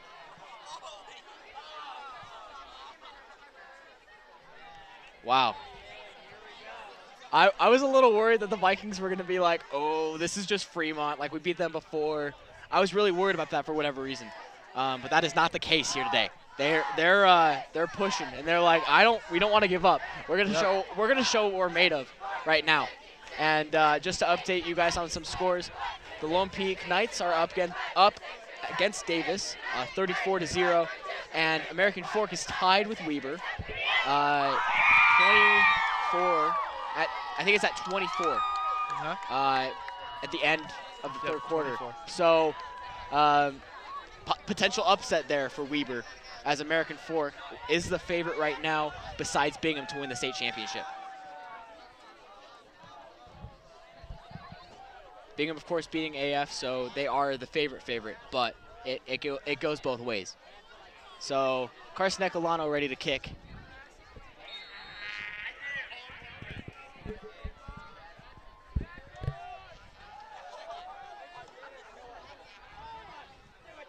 That's a nice kick. Could be. And that one will be returned. And he will run to the 24-yard line.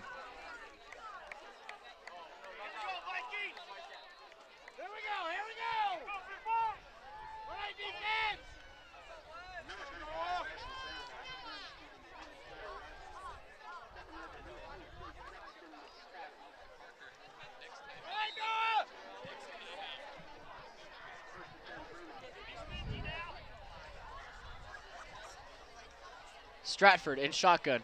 Trips right, twins left. Throw up the middle to Scott, and nowhere near where he wanted that ball to be. Right now, I want to make a bold prediction, I believe. You want a bold prediction? Go. A bold prediction. A prediction, it's not that bold. I think the Vikings will stop them on this run. I hope so. 2nd and 10. I believe they will. They've done it. and they'll do it again.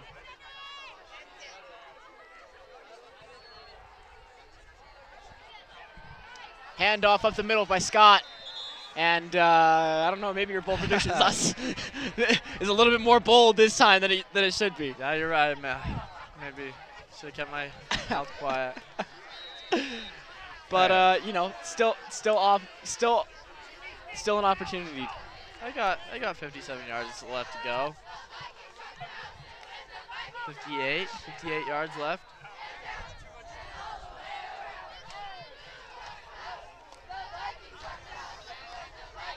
Stratford, handoff to Scott off the left side. And good tackle there.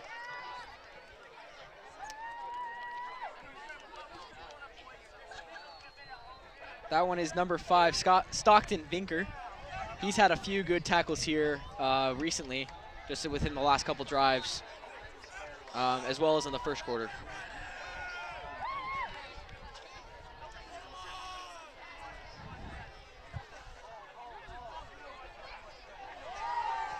Student section right now getting caught in a roller coaster.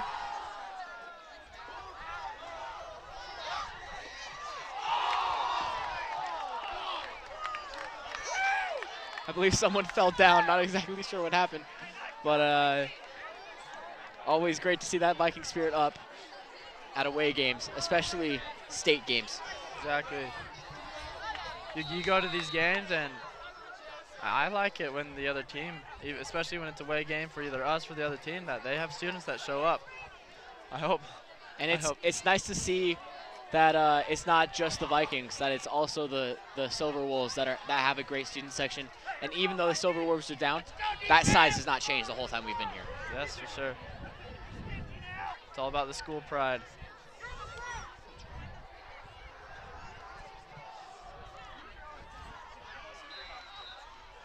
A nice catch over the middle for the Silver Wolves. That will move the chains, and it'll be a first down on the 41-yard line. Uh-oh. My bold prediction might not be working out. I don't know. you might need to knock up some wood or something.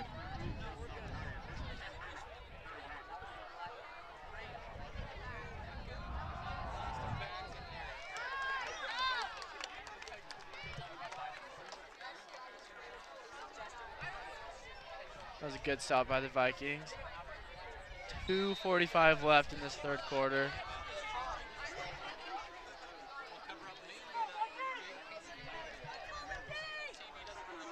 Second down and 8 from the 40-yard line.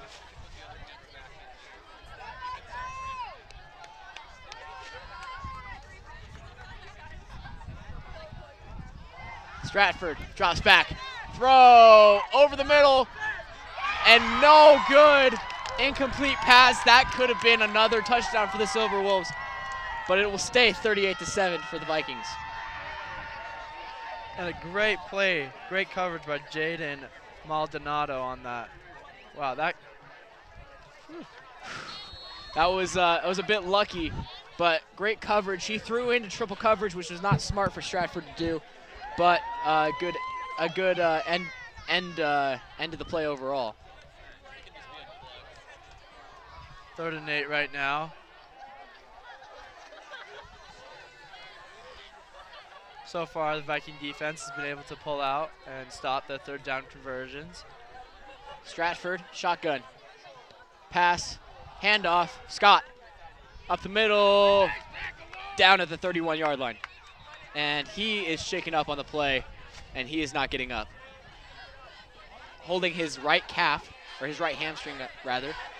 And it looks like he has a brace already on that right side, which could be an existing injury already that could be bad. Yes.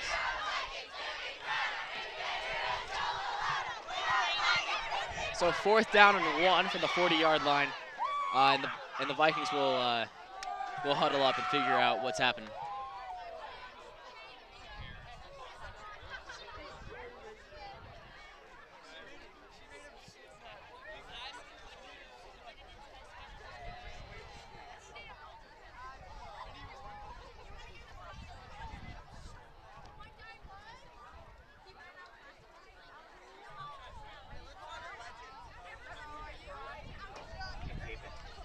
and that's a big loss for the Silver Wolves if that ends up happening. Scott is a main part of their offense, as you said before the game. I think number 5 is really good, and he has been good for the Silver Wolves today. He's 5'9", but he's 215, which means he can truck over anyone. No, he's a big dude. Just from watching some footage from him from last year, he was a great running back for the team. I think number 5 is really good. Yeah, that's what I said. And number 5, Scott, is getting up and will be moved off to the trainer's table. With it being 4th and 1, does it look like they're bringing out? Yep, they're staying out on the field. Are they really? Wow. 40-yard line. That's okay. That seems questionable. But 4th and 1 from the 40. It's only the 3rd quarter. Interesting call there by Coach Arnold.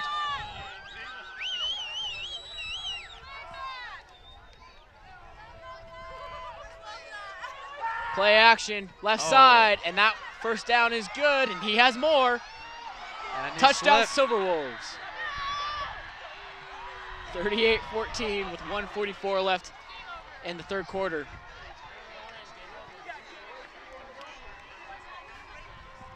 So the Silver Wolves will try to strike back again. No, great play call by the Silver Wolves on that.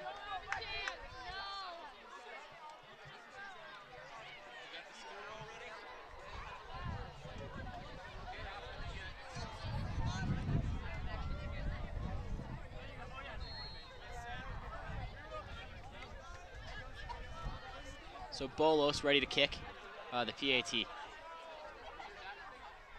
38-13 is your score right now.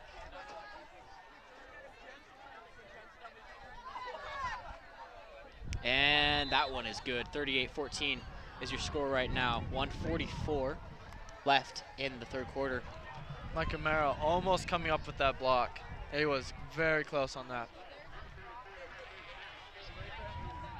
So Cade, with it being end of the 3rd quarter, minute 45 going into the 4th, what do you want to see more from this defense going into this game? Right now, I want to see more intensity. Recently, the last couple drives, they've been giving up big yardage, giving up touchdowns, and I don't want to see that. I want to see big intensity, but not just on the defensive side of the ball. I want to see it on the offensive side of the ball, too.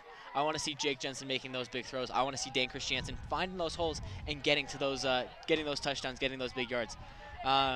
I think going into this offensive drive, they need to realize how close this game can actually get if they keep letting them score. So the Vikings have a really hard time scoring in the 4th quarter, hoping that the defense is able to step up this quarter so that they can keep that lead up and win this game. I was going to say the same thing. Even though they still have the lead, this is not the time to get lazy.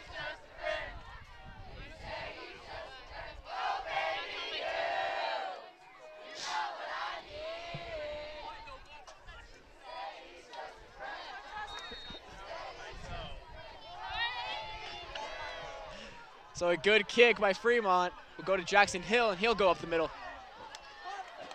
And up and out at the 34-yard line. Jackson Hill with a good return.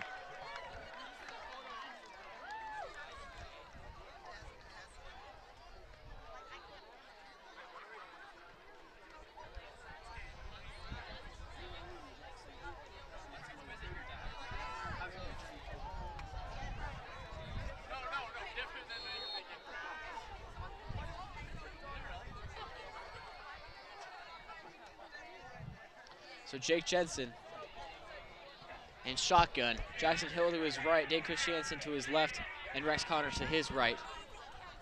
Hand off to Dane, up the middle, stopped, and down around the 36-yard line. Gain of maybe a yard on the play. Fremont's defense looks big. Some nice Husky guys there to stuff the middle. So it's hard for Dane to get through. That's what's been happening all game. Oh, Dane, he's a big kid, a good sized. Maybe not super tall, but still a good size. But sometimes you come against these linemen, and that's a little intimidating.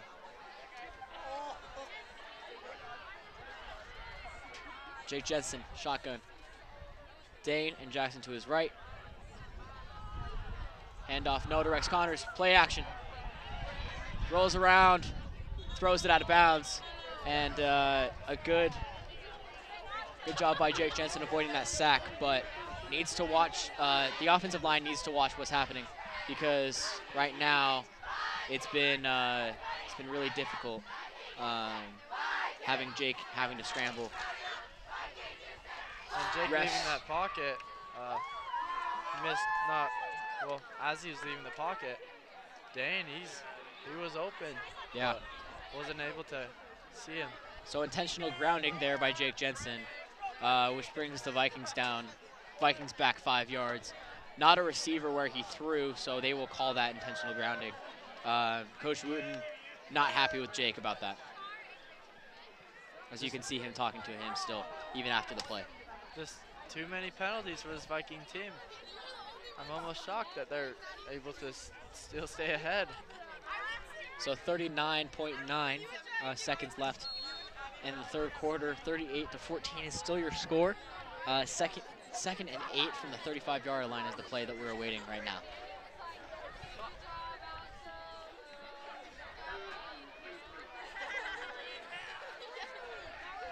Third and 23.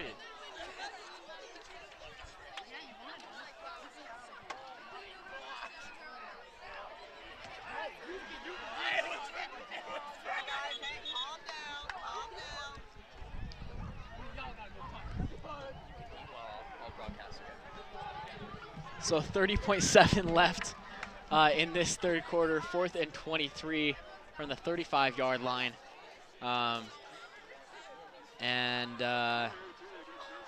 We're awaiting a punt here. The first punt from Dane Christiansen.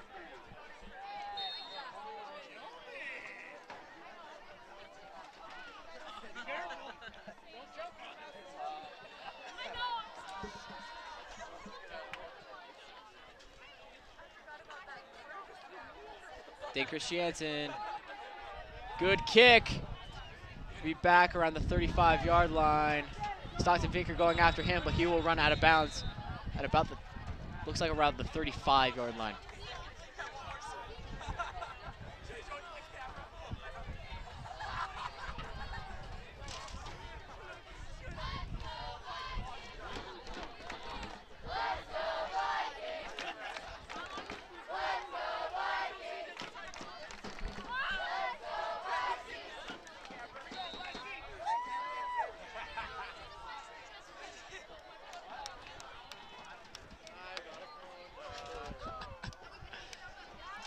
Drops back, throw.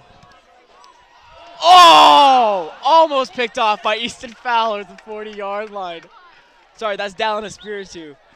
But Micah Tautioli went up for that one, and Dallin went for that one and just barely dropped that.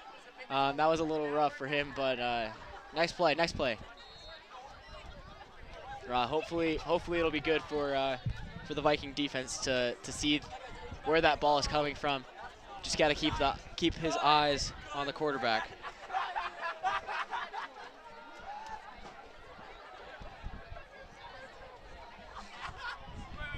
Throw, and he tripped on that bubble screen, so that will be third down for the Silver Wolves.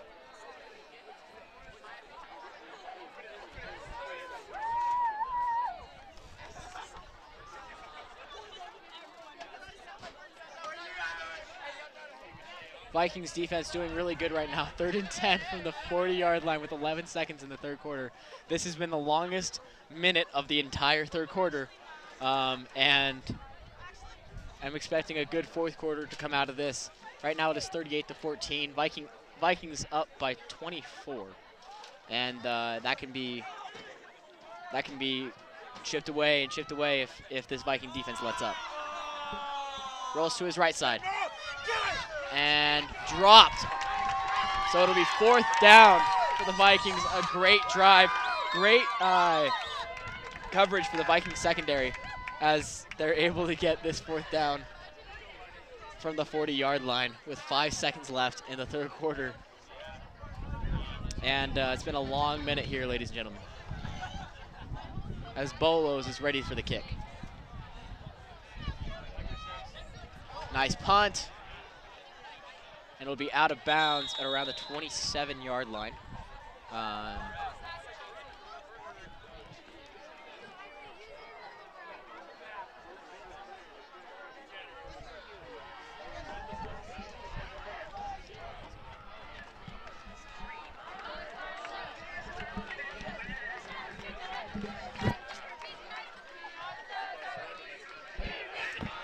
All right, so as we go into this fourth quarter, what are you looking for specifically? What are you looking for specifically from the offense and then specifically from the defense? The offense right now, Jake just needs to keep being smart, keep making these plays. And going into this fourth quarter with the lead, 38-14, don't do anything risky.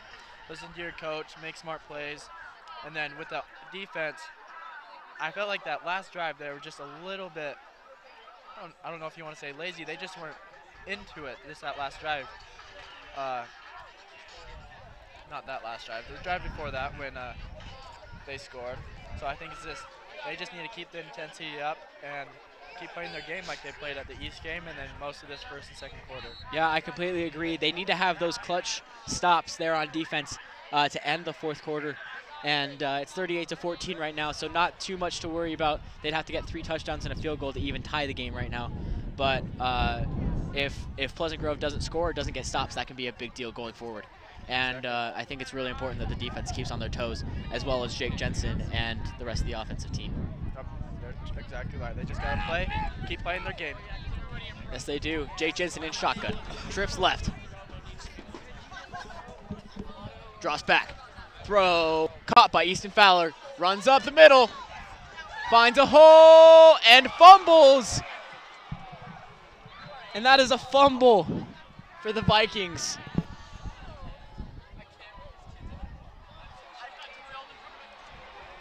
And that can be a game changer. Oh my.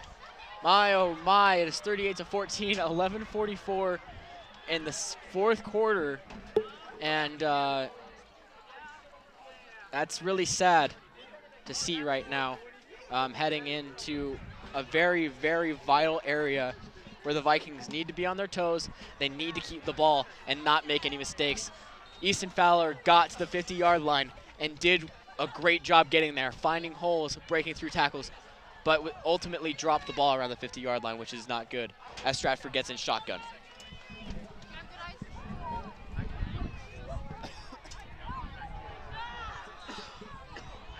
Throw. Dropped. The only thing keeping the Vikings in this game right now is the fact that Fremont can't catch anything. I totally agree with you. With all their penalties and fumbles, interceptions, it's just that he can't catch. And this receiving corps from the Silver Wolf team is not very happy about that right now. And it's been very difficult for them to get anything going just because it's throw, good, and then drop. Throw, good, drop. And that can be a big break in the rhythm. As Stratford drops back, throw. No. He will be sacked.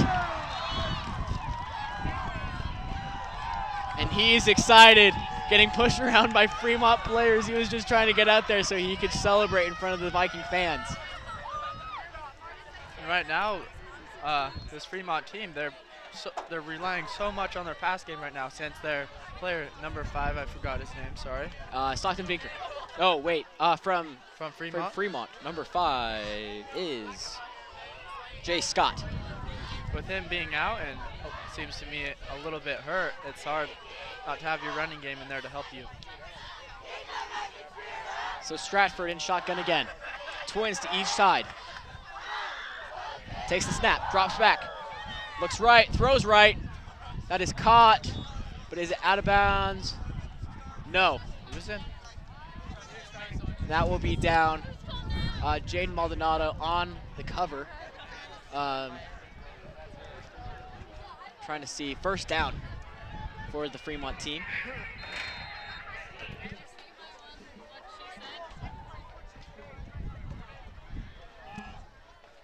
Stratford in shotgun, handoff up the left side. He finds a hole, and he will be out around the 23-yard line.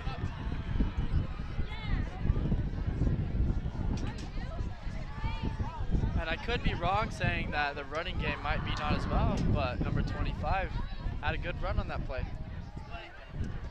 And right now I'm definitely regretting not bringing my jacket, as I left it in the car back in Pleasant Grove. With the light rain coming down on us right now. Yeah. But it's the broadcast that matters right now. And this Viking team is doing great with about 10 minutes left in the game, as he runs up the right side and will be a first down for the Fremont Silverwolves.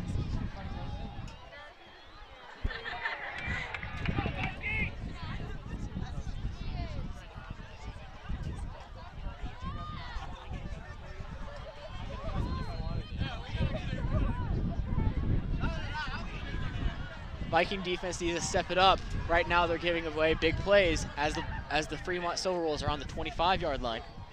Yes, their defense right now, they got to pick it up.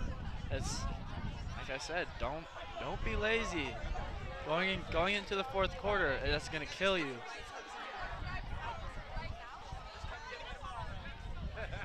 Stratford under center. Handoff.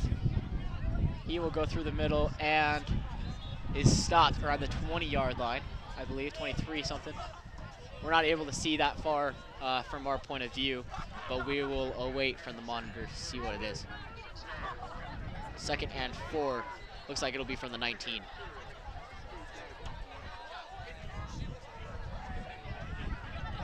Sorry. Wait. Ball on the 8.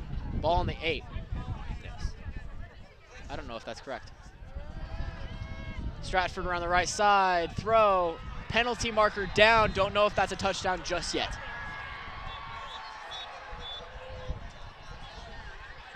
And it looks like it might be offensive holding, as some of the linemen are arguing about what happened.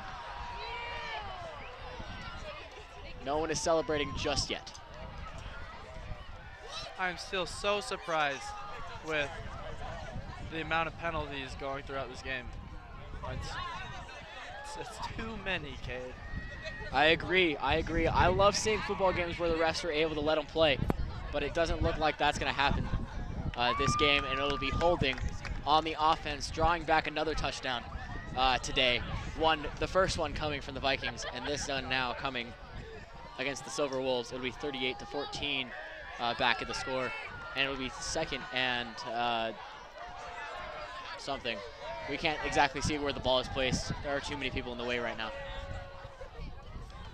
And with that ball, with that touchdown getting called back, that really hurts the momentum of that Fremont team. So 38-14 with around 9 minutes left in this game. And an opportunity to go play against what it seems like right now is going to be Lone Peak. And then go on from there and look for the state championship. Well, I hope it's Lone Peak with it being 34-0 last time we checked. Yes. I will check the scores right now just to see where they're at. 34-6 final score. Lone Peak wins. Right now, American Fork is up 38-24 against Weber, finally getting over that hump, and Bingham's up 35-0 against Kearns. So it might be exactly like I predicted. Pleasant Grove against Lone Peak, American Fork against Bingham. It's a nice little.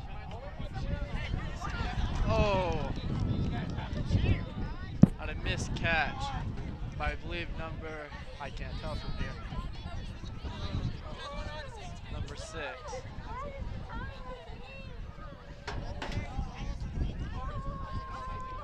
Right off the hands of the defender. Tough play. Few missed chances of an interception. That's tough. So 8:51 left in the game. 38-14 still your score, as we're awaiting this drive to get figured out. Right now they keep moving the Silver Wolves back. Penalty after penalty. This is, I believe, the 3rd penalty just on this set of downs alone. And Coach Wooten is yelling at the ref. I'm not exactly sure what is happening.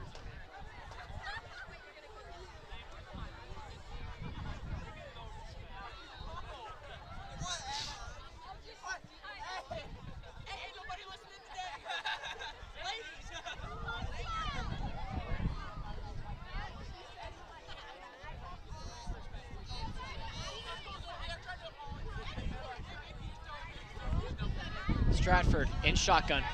Twins to each side. Throw. Incomplete, and it'll be 4th down and 27. I'm not exactly sure how that happened. I believe there was about 4 penalties on the Fremont team. So what it seemed like for that. I guess that's good for the Vikings then. It looks like Stratford will, the Silver Wolves will go for it as Stratford comes back on the field. 8:45 left in the game. And that last throw, I didn't think it was that bad of a throw to his receivers. It looked just fine. Stratford in shotgun, steps up, scrambles, and that will be caught, and the Vikings will let up a 1st down. Does he have it? It looks like he does. 1st and 10.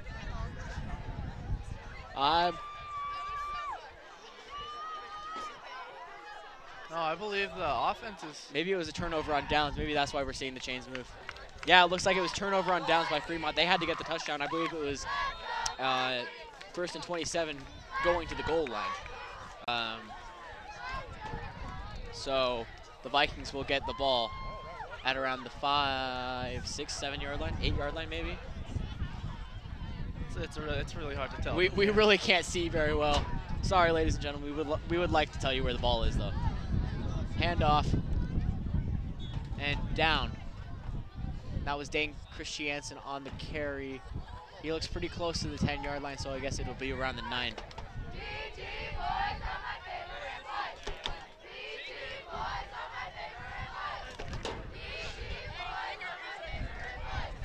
So 2nd and 8.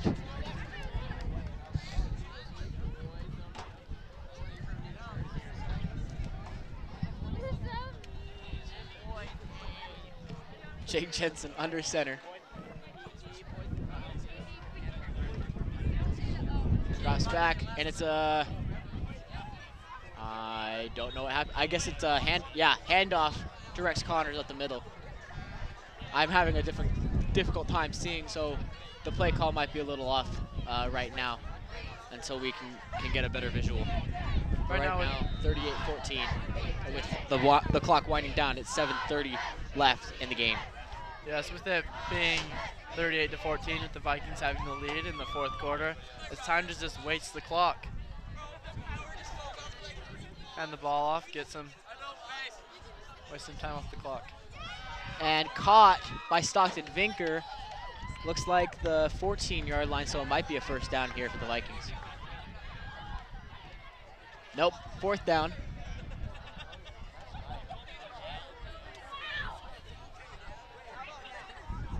Fourth down, it looks like 2 from where we are, but it looks like it'll be around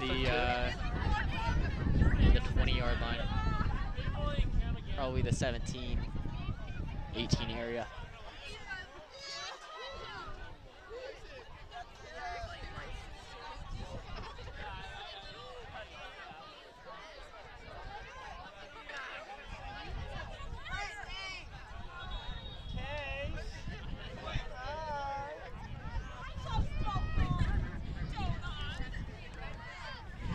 Fremont taking a timeout now.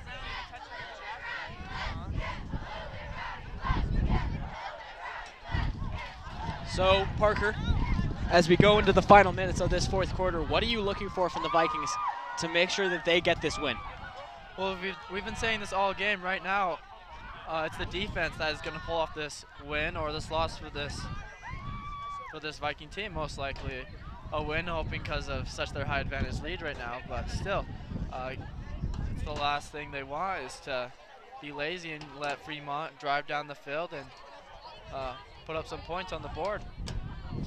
The offense as well still needs to keep performing well. A little bit, they've been struggling, I feel like, just a little bit, but it's okay. They'll come back. They've been doing a great job the whole game, and I think they'll do well. Yeah, 38-14, 6:32 left in the game. Dane Christiansen awaiting the punt. 4th and 2 from around the 10 yard line is where the spot of the ball is said to be. Good punt. Looks like a fair catch around the 39-yard line.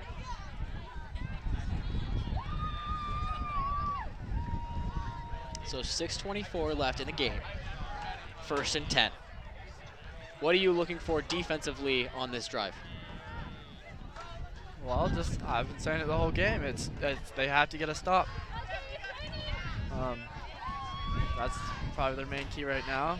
I feel like a few of the last drives have been a little, I guess you could call it low key in the way they've been playing, and I want to see them pick it up a little bit more. Even with the lead they have, they need to pick it up. I agree. Stratford throw picked off by Porter Connors, and he will run to the left side. Get to the sideline. Get to the sideline. And he will be down at the 41-yard line. What a shift in momentum. 6:08 left in the game.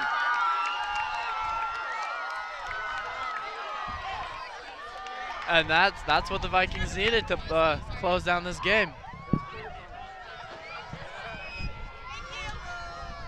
So Porter Connors there on that interception will be called back, and maybe.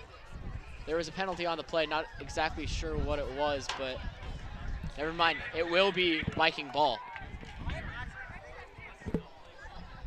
I'm a little confused right now. It is Vikings ball, but there was a penalty. So 1st and 10. I believe it was holding. So defensive holding. They will take it back to around the 35-yard line. Again, it's hard to tell, especially when they're giving the signs up to the booth with their back towards us, but. So 1st and 10 from the 35.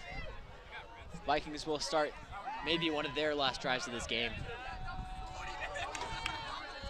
Jake Jensen still in for the Vikings, not putting in the backup Caleb Campbell this game. He's got pistol formation, trips right, handoff. That one's to Rex Connors, and he will go up the middle and will keep pushing as forward progress is stopped around the 38-yard line. And unnecessary roughness probably coming here for the Silver Wolves, which will give the Vikings a 1st down. For the Vikings, as they go into playing Lone Peak and possibly either American Fork or Bingham, I don't believe they'll be seeing too many mistakes from these teams. All those teams are both very good and have both gave the Vikings a hard game to play against them. So the last thing the Vikings want is to be making mistakes, and they're playing these higher, tougher teams that they've struggled with for the past many years. That's true, and 5:52 left in the game at the 45-yard line. 38-14 is still your score as the Vikings continue their drive. He's got trips to his left, single man in the backfield. That one is Rex Connors. And I'm not sure what is happening right now. False start on the offense. And that'll be Parker Bayless on that penalty.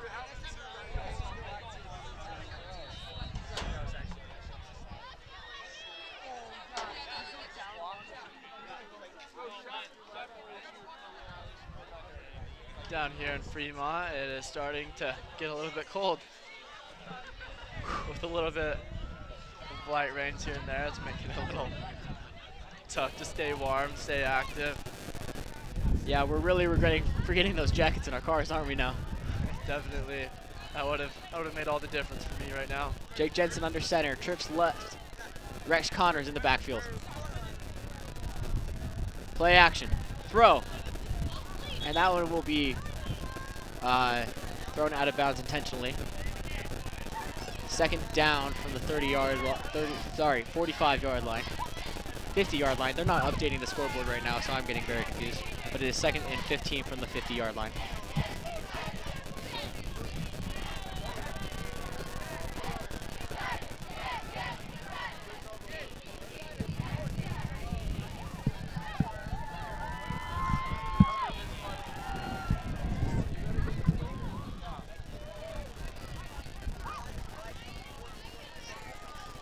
Jake Jensen, pitch to the left side.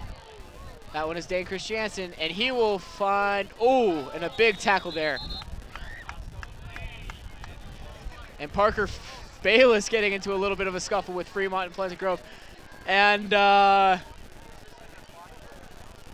there's some words exchanged there. That's number 24. He's had a game where he's been having a lot of trouble, especially with penalty calls, yes, and especially with the referees this game.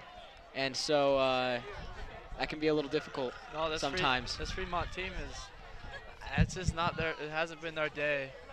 All the way from many dropped passes to penalties. It's been a frustrating game for them. Yeah, 4:15 left in the game. Play action, throw. That one is caught by Porter Connors. He'll be down around the 42-yard line, and the Vikings will go to 4th down and 5.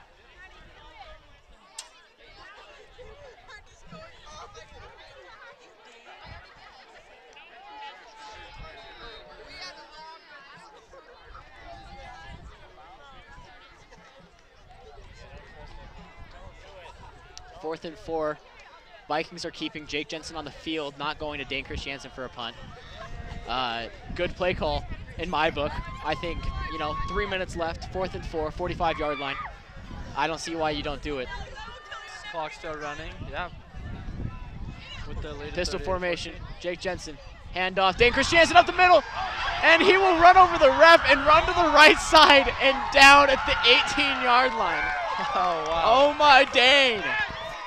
Oh, my Dane. Wow, he found that hole, and he bolted straight through that, and that ref was not expecting. I love seeing that. I love when Dane can find that hole and just go. Well, yeah, like you were saying before, when he finds that hole, he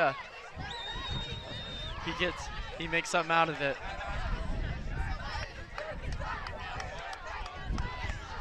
I love seeing that. I love seeing Dane do that. I love seeing him run over that ref. We've got some fans over here screaming, "Do it again! Do it again!" And that's just how it is. Dane has 3 touchdowns today, and I don't see why not. I believe the Vikings call a timeout. So as we go into this final drive, probably for the Vikings, what are you looking for specifically on offense? Are you looking for passing, throwing? Are you looking for trick plays? What are you looking for? Well, to be honest with you, with how little time we have left, 2 minutes, 50 seconds, most likely I'm expecting a touchdown, but I believe they just want it's time to run out the time, stop the clock. There's not much left Fremont can do to win this game. There's just about nothing left, so I almost just want to call it a wrap. Yeah, I completely agree. 24 points up with 2:50 left in the game. There's not much Fremont can do at this point, and hopefully this last drive for the Vikings ends in a touchdown.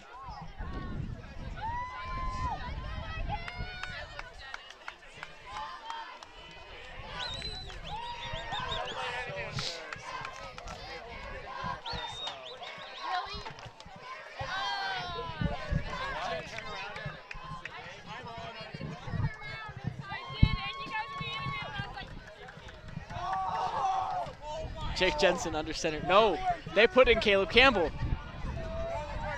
And a fumble on the first snap. Wow. Well, that's not a way to start the final drive. That was the last thing I was actually expecting right there. I did not think that they were going to put Caleb Campbell in for that last set of downs. I guess they just wanted him to go in and get a touchdown, but that snap was not good. That just kind of makes me laugh right there. We shouldn't be laughing because obviously that's a big deal. Like they fumbled the football, but 38-14, 2:44 left, 14-yard line. Fremont down 24. Stratford probably playing the last drive of his junior year. Handoff and tackle behind the line.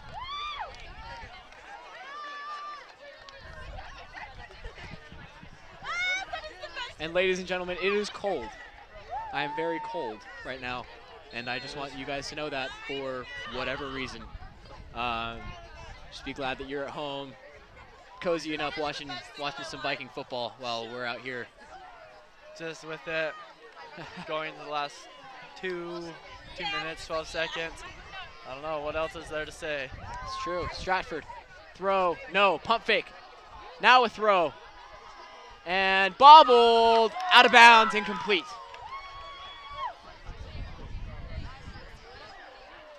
Great coverage by number 12. Is that Derek?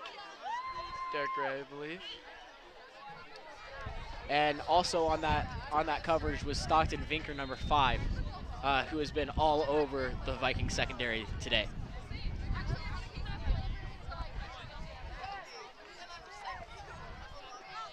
.201 left in the game. 38-14 with a chance to play against Lone Peak in the semifinals. Stratford back to throw. He wants it all and will be incomplete. Overthrown, 4th and 10.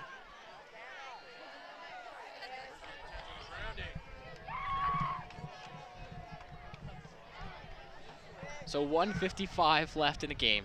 38-14, 4th and 10. Vikings awaiting a punt. No. Yes, I was thinking maybe they do go for it for 4th and 10, but you know, it's the end of the game. Everyone kind of just might want to get out of here and head straight home. Bolos, good punt. He'll be stopped in his tracks, and he will go and be stopped at the 40-yard line. This has been a disappointing game for Fremont. It really has. I was expecting a much higher scoring game. I mean, 38 points for the Vikings is still really, really good. But 1:45 left. And Vikings probably looking just for a victory formation to get out of here. And this was nothing like the East game. No, at this time for the East game, we were sitting there, oh no, what's going to happen? They're bringing out the chains, they're bringing out the chains. Exactly. So Vikings heading into their now final drive. Caleb Campbell will take the snap. Jake Jensen playing every down up until the last 2. Campbell up the middle.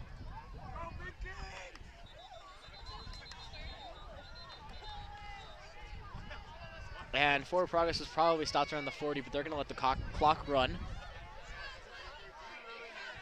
And happy they didn't come out and get another fumble. Yeah, that was a little embarrassing, actually. I was sitting there, I was like, okay, final drive, probably. And, you know, lucky enough to get the ball back for a second time in the 4th quarter. And you can hear the crowd yelling. What were they just yelling? Get a little bit louder. We are the Vikings. We are the Vikings. Couldn't be prouder. If you can't hear us, get a little louder. And I am proud to be a Viking. It's been a good day to be a Viking, ladies and gentlemen. And I know that's a Tim saying, but with a minute left, it's 38-14. It is a good day to be a Viking. It is. Clock running down from 40 seconds. Happy day for them.